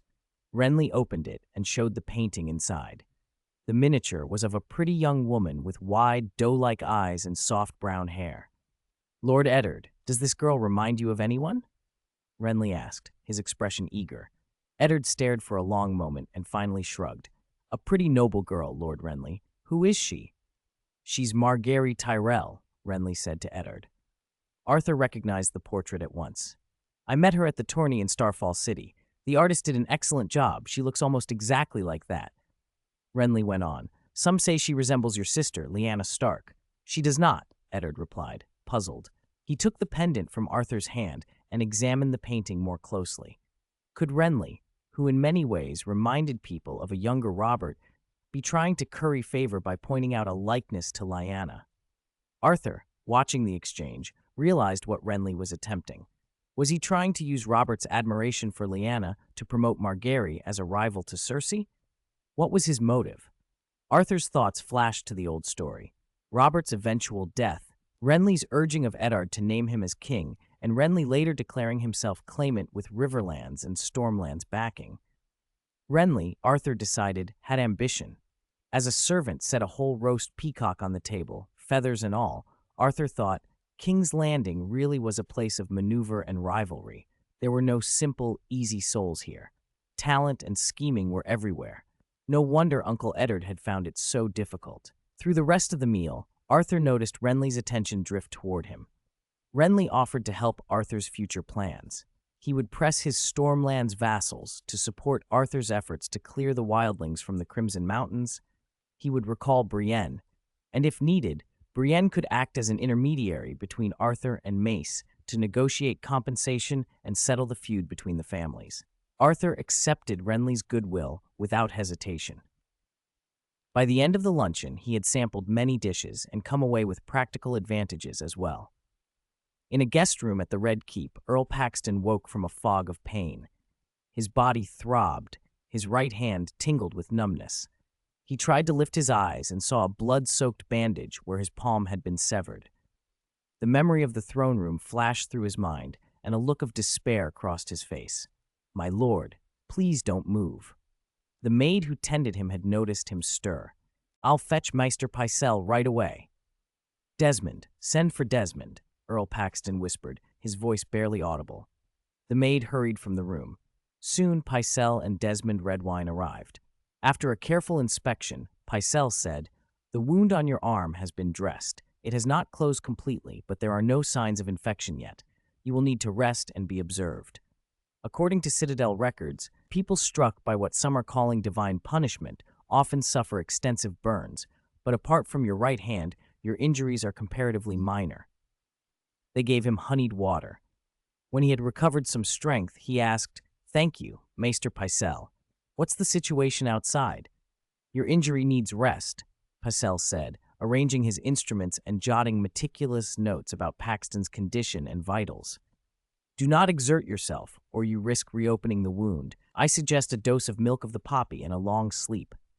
The Maester's eyes gleamed at the rarity of the case. A man supposedly struck by divine punishment was a curious subject, one that might warrant a learned paper in the future. After instructing the maid to keep watch, Pycelle left with his notebook. "Pycelle is gone. Desmond, tell me," Earl Paxton said, his eyes rimmed red. "What's the state of affairs?" Desmond looked helpless. "Paxton, you should listen to the Maester and take your milk of the poppy." "Tell me," Paxton snapped, and the sudden movement tore at his wound. Pain flared, and he hissed. Desmond took the cup from the maid, sat on the bedside, and after a sigh, began to recount the recent events. softening a few truths as he spoke. The archbishop had declared the blow an act of divine punishment. The betrothal was annulled. As for the names people used, Oathbreaker and the like, Desmond did not say them aloud. Paxton closed his eyes in regret. I should have listened to Margery and answered the inquiry honestly. I should have demanded a trial by 7. I shouldn't have lied beneath the 7's eyes. For a moment, Desmond thought Paxton had resigned himself and slipped back into sleep, and he was about to slip the milk of the poppy between his lips when Paxton's eyes snapped open. Determination flared there. We haven't lost yet. We can still demand a trial by 7. Desmond managed a bitter smile. All those knights we recruited and who promised to fight for us have refused. If we call for a trial by 7, we couldn't gather 7 men. Paxton's face darkened, but the acrid sting of pain sharpened his thought. Then trial by combat, he said. There is no retreat. That is our only way to turn this around, a single chance. Desmond, you will fight Snow. Me? Fight Snow? Desmond stared. He's the sword of the morning. Do not forget, Paxton said coldly. It was you who led the Arbor fleet that attacked and burned Peach Garden. The survivors will accuse you. Snow will demand your head. Desmond's jaw tightened. But I acted under your orders. Do you still not understand? Paxton's voice was steadier than it had any right to be. This is the narrow path left to us. Only by striking back with everything we have is there any chance, however slim, of surviving. Chapter 215, Throne Room Trial resumes. My lords, Peter Baelish said, Sir Arthur Snow's list contains quite a lot, and since Lord Mace has objections to it, I have also summoned my officials. Let us go through it item by item. They were not in the Hand's private chambers, but in a broad, small hall with a vaulted ceiling and benches enough for 200 people. Royal accountants carried thick ledgers and documents, measurers fumbled with brass scales, and the smell of ink hung in the air. A thin royal accountant cleared his throat. The list is divided into 3 categories, he announced.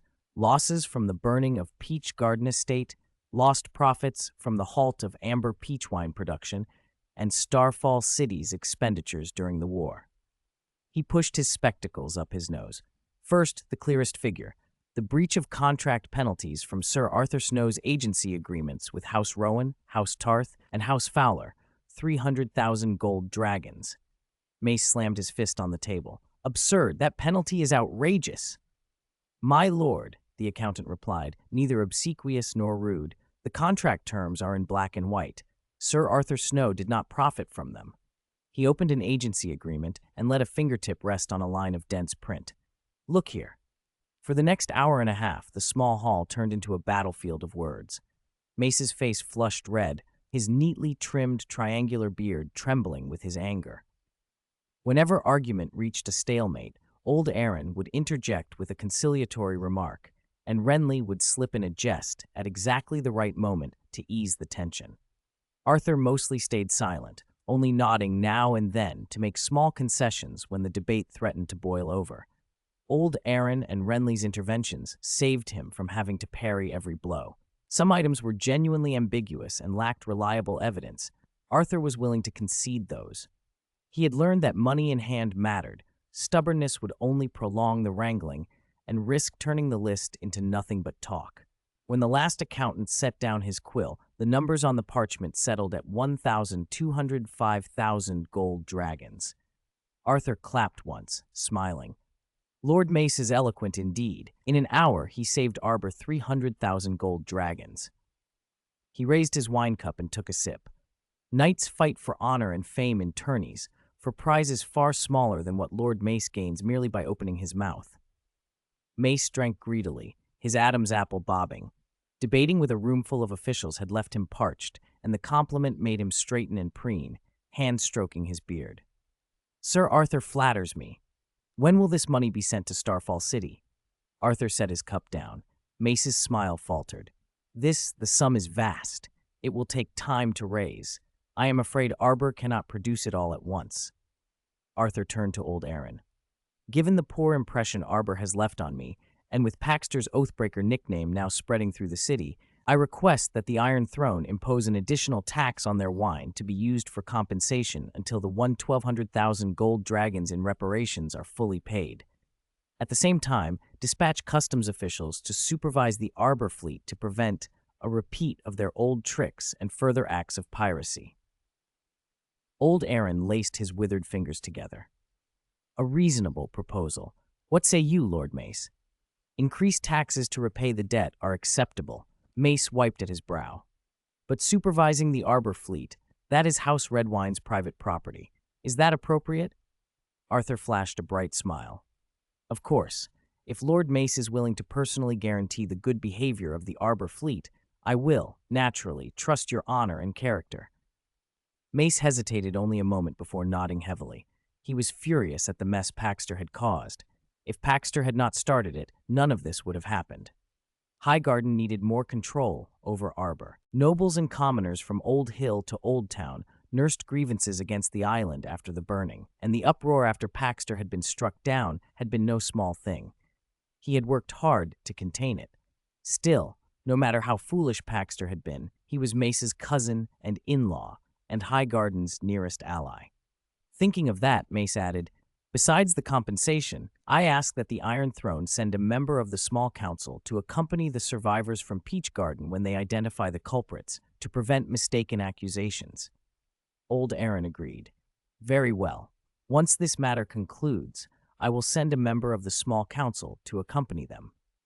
With that, the room reached consensus. Arthur's two initial demands had been met. He allowed himself a quiet breath of relief. All that remained were the formalities, the Dorne Borderlands Governor's Commission, and another session in the throne room to go through the motions of inquiry and trial. Paxter's recovery had proceeded faster than expected. When the next session was called in the throne room, Arthur no longer had to stand together with Paxter in the center for inquiry. Instead, he stood among the crowd, a spectator. The ceremony began as before, with the obese archbishop's booming prayer echoing beneath the dome. Let the light of the Father's justice descend. Let the deceitful have nowhere to hide before the seven. The fat finger of the archbishop jabbed toward Paxter's maimed limb. This is the fate of liars. Paxter sat in the defendant's chair alone. The man who had been struck by lightning looked pale. His right hand was wrapped in thick bandages. Old Aaron spoke slowly. Paxter, do you admit that the Arbor fleet, disguised as pirates, attacked and burned Peach Garden Estate? Paxter's wounds had not yet healed, and he sat for the trial. I admit it, but I had no choice. I tried again and again to reach an agreement with Sir Arthur Snow. I offered generous terms. He refused. I feared that Arbor's golden wine would be harmed by amber peach wine, so I resorted to this desperate measure. Eddard asked, blunt as ever, so you plead guilty? Guilty? No. Paxter sprang to his feet with difficulty. Though his right hand was bandaged and incomplete, he raised it and shouted, I have lied to the gods and paid the price for it, but I do not believe I was in the wrong here. I demand trial by combat. Let the gods judge my right and wrong once more. The throne room erupted into an uproar.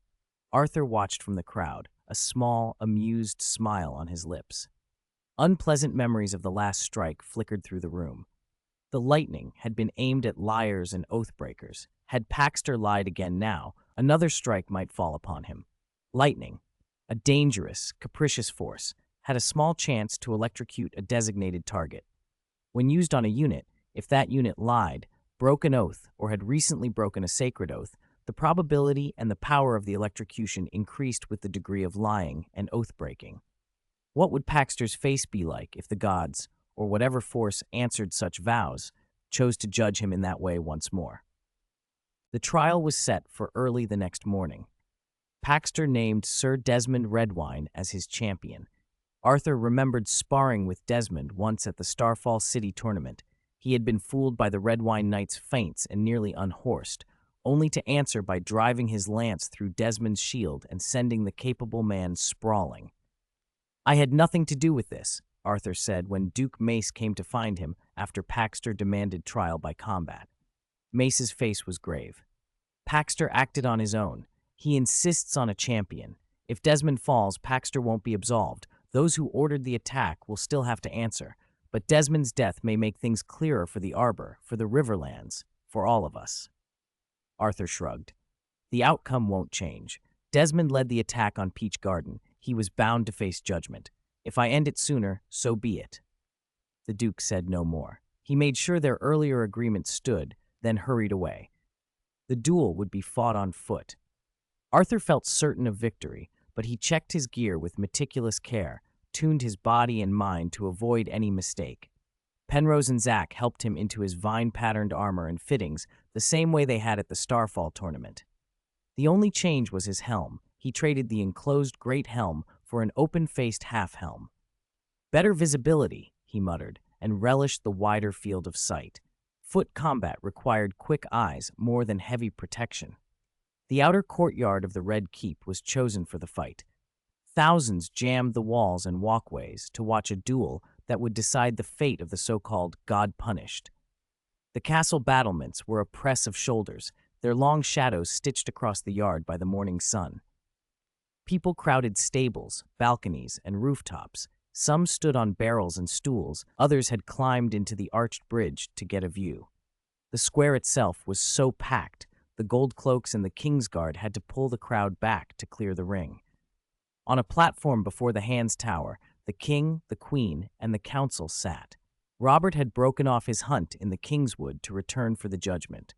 As Arthur stepped into the ring, Desmond came out from the opposite end and halted 30 paces away. He carried a shield stamped with Redwine's purple grapevine and a longsword.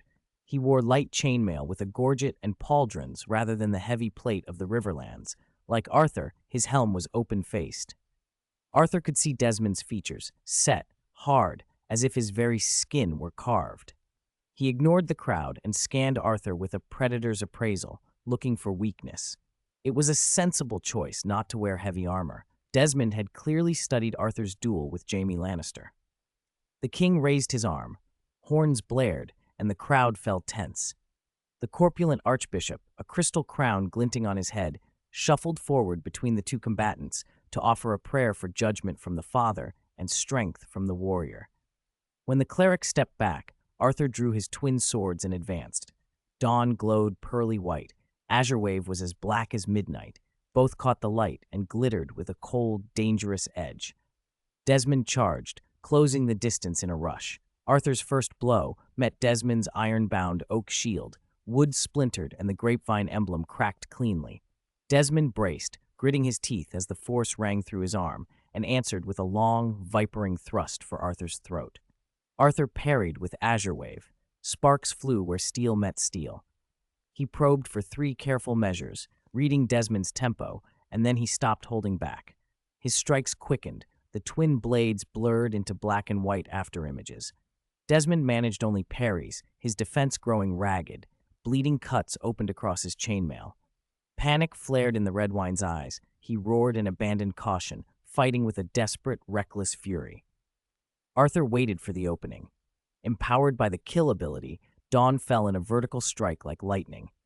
Desmond slammed his shield up to meet it, but the iron-banded oak split as though it were paper.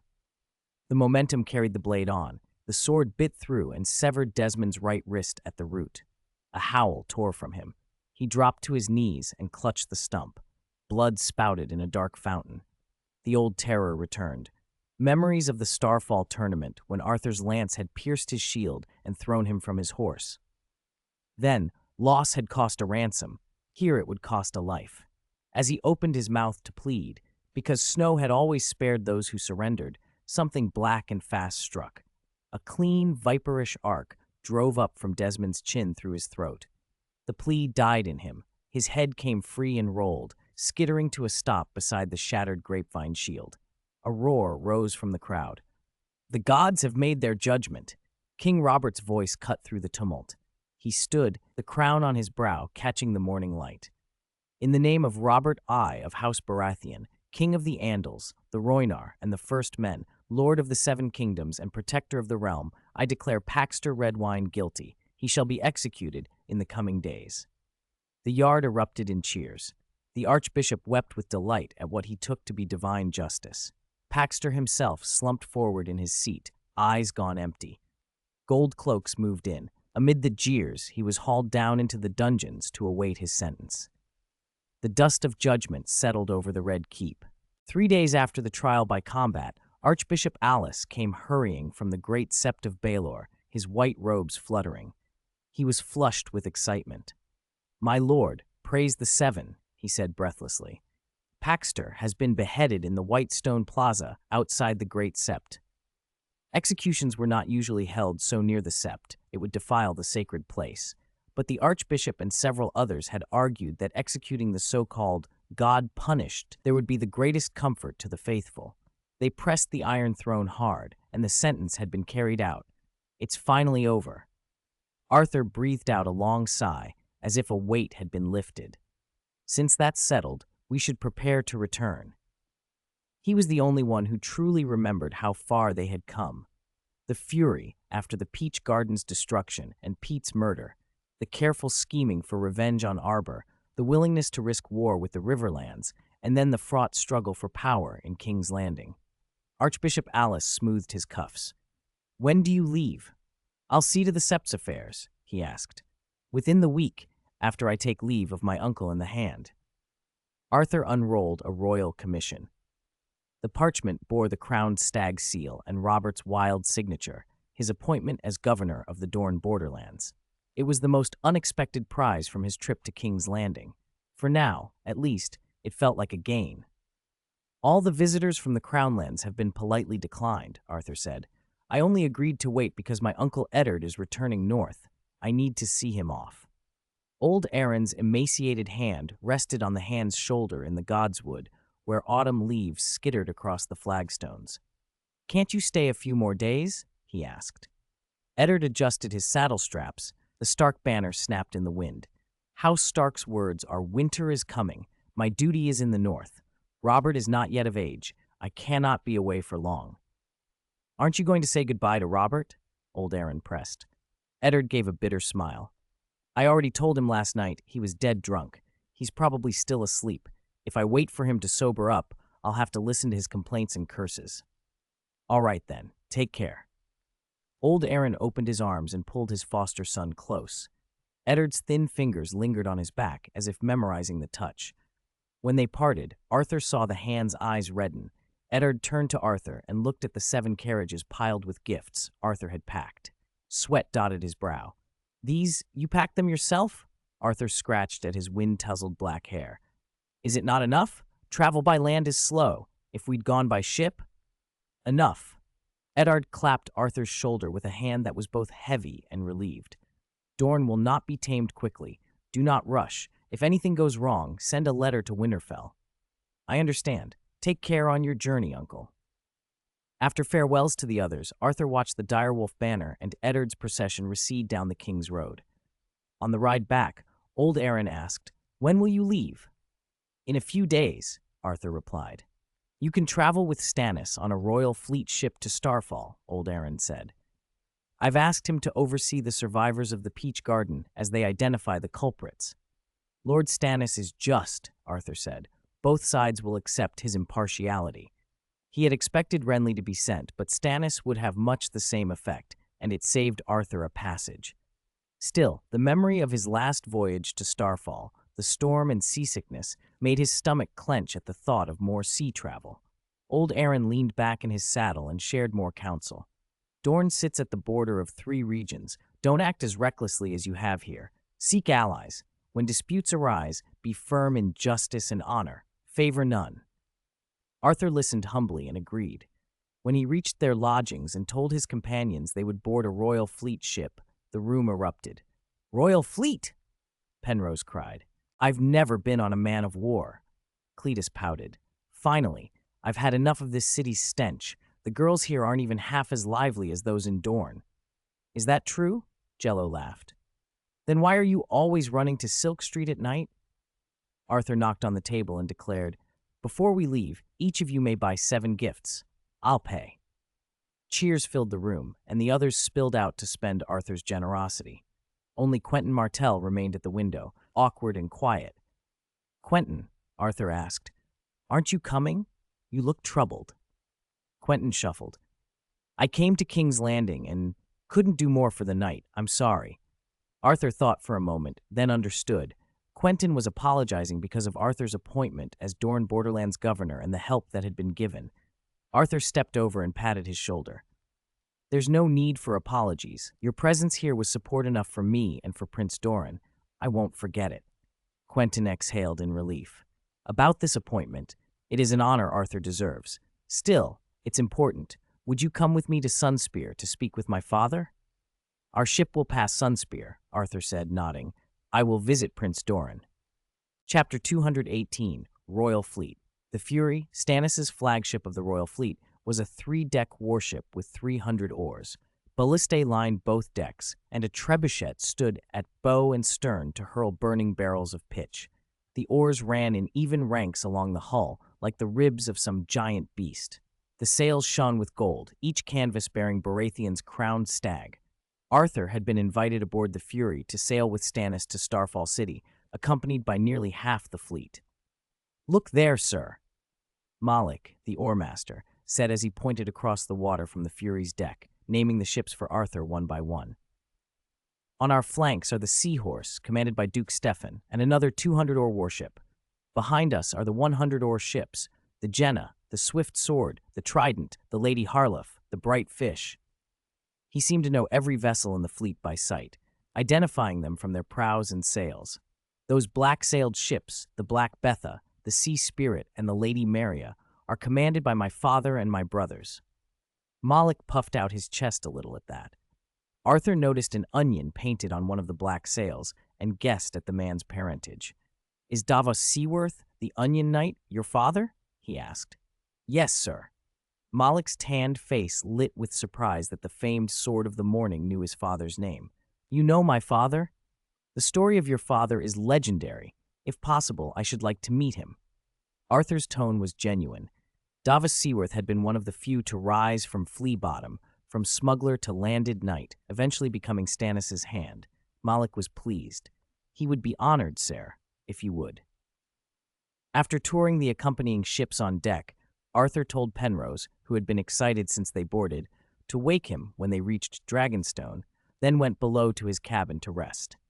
The Fury rolled with a steadier grace than the smaller purple-sailed ship he'd taken before. The motion barely disturbed him, and he fell into a deep sleep. He did not know how long he slept before Brylan Faring, one of Stannis' attendants, knocked and woke him.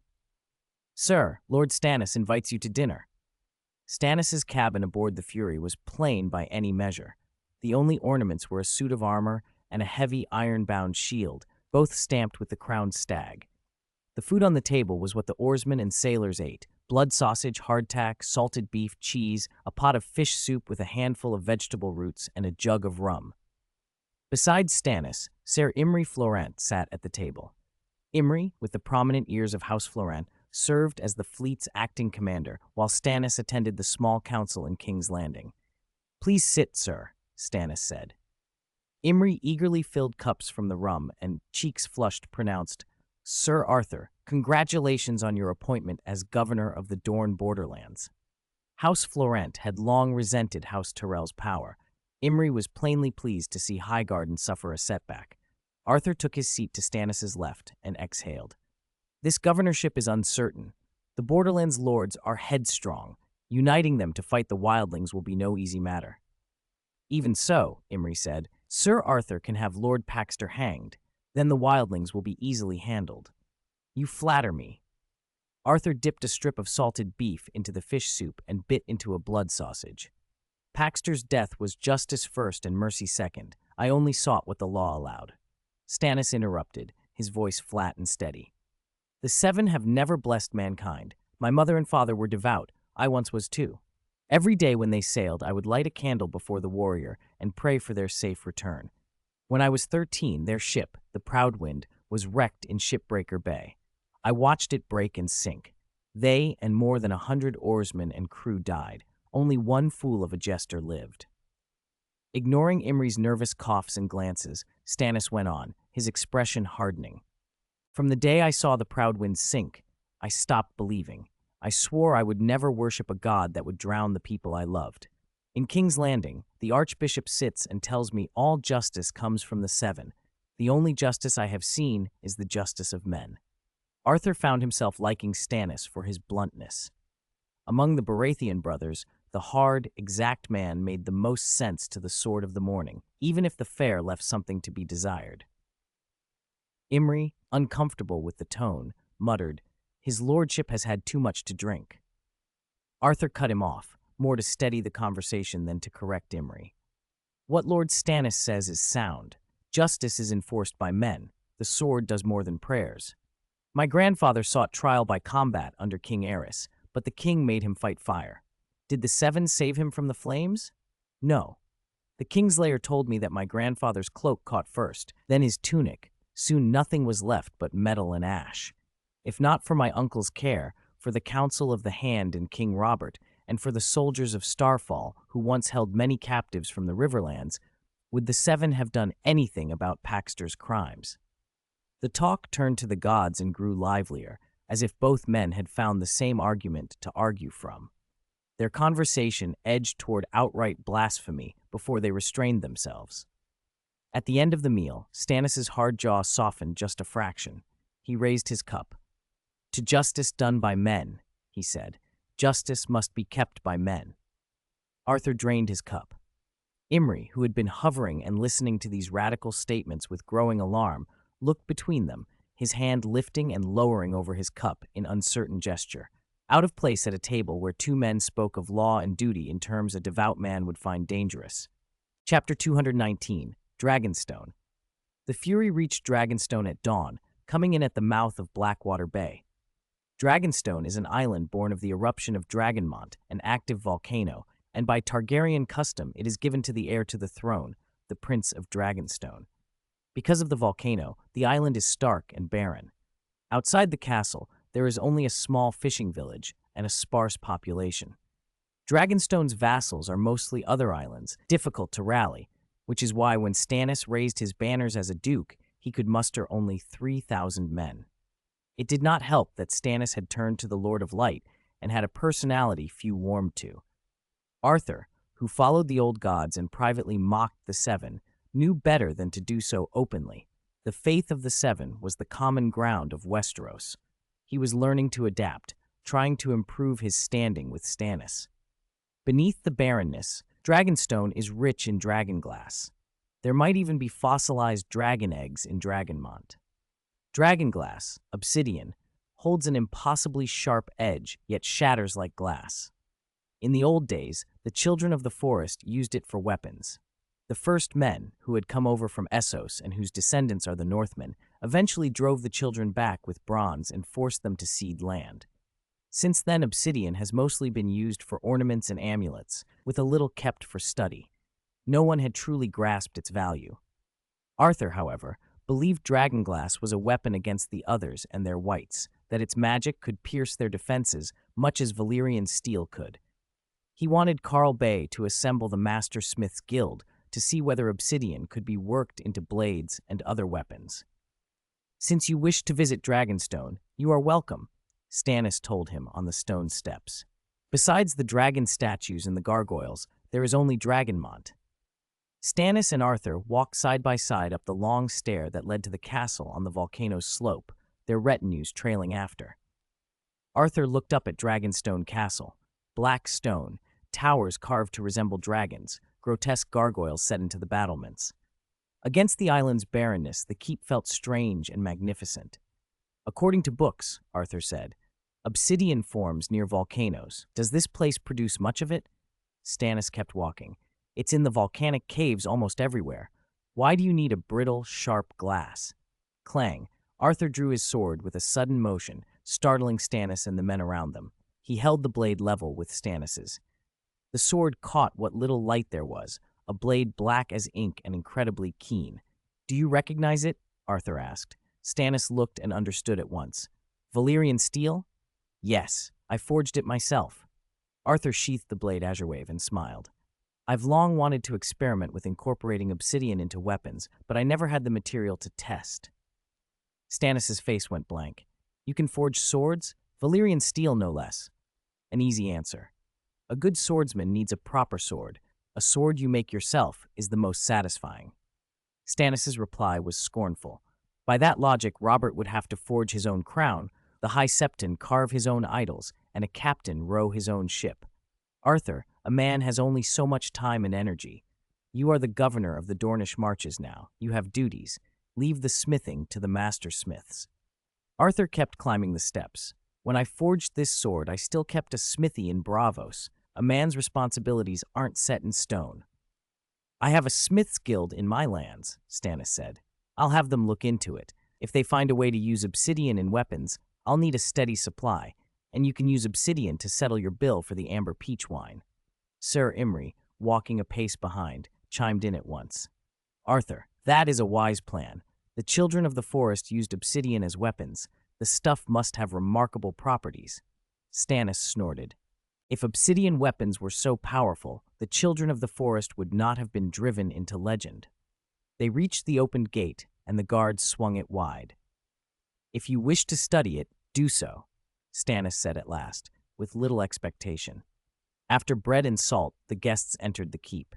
Dragon motifs were everywhere. Smaller dragons carved into doorframes, dragon claws jutting from the walls as torch holders, massive stone wings sheltering the forge and armory, tails forming bridges and outdoor staircases.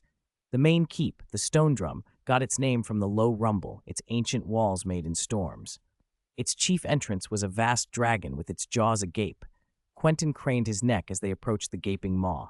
Are living dragons really that large? Balerion the Black Dread could swallow a bull whole, or a mammoth, Arthur said, touching the lifelike teeth carved in stone. I read it in the old records. Stannis nodded, a rare trace of memory in his face. The history is right. I once saw Balerion's skull in the throne room. My father took me there the first time I went to court. Robert was only a child then. He still needed his hand held. I was no more than 4. Later, we all thought the king was as grand and terrifying as those dragon skulls. Years on, my father told us the hand stood in for Aerys the morning we were meant to see him. The man who made that impression was Tywin Lannister.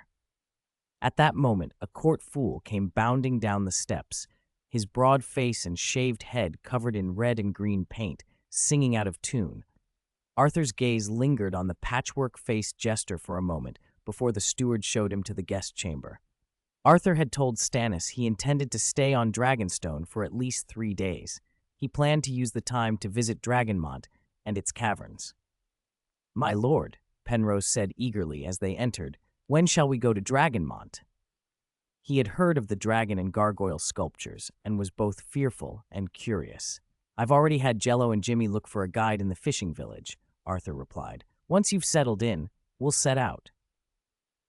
Chapter 220, Dragon Mountain Adventure. Everyone's here. Let's go. Arthur stood at the edge of the fishing village, the salty sea breeze on his face. The exploration team, about a dozen people, had gathered. 2 local guides checked the ropes and torches in their baskets. Quentyn Martell joined them, eager. Arthur could tell he was looking forward to the Dragonstone Mountain expedition. "Isn't Stuart with you?" Quentyn scanned the group. "Where is he?" Jello shrugged. "Said he wasn't interested in hunting treasure in a fire-breathing volcano. Went off looking for the Dragonstone girls." "If by girls you mean prostitutes," one of the guides grinned, showing stained teeth. "He's wasting his time. The Lord forbids that on the island."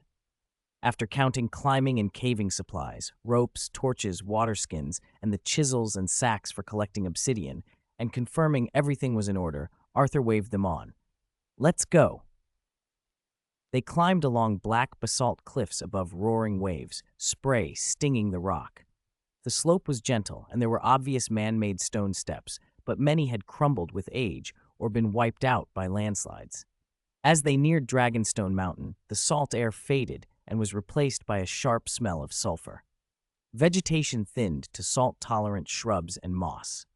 About an hour later, they reached the end of the old steps, where an artificial cave cut into the northeast ridge opened to the mountain.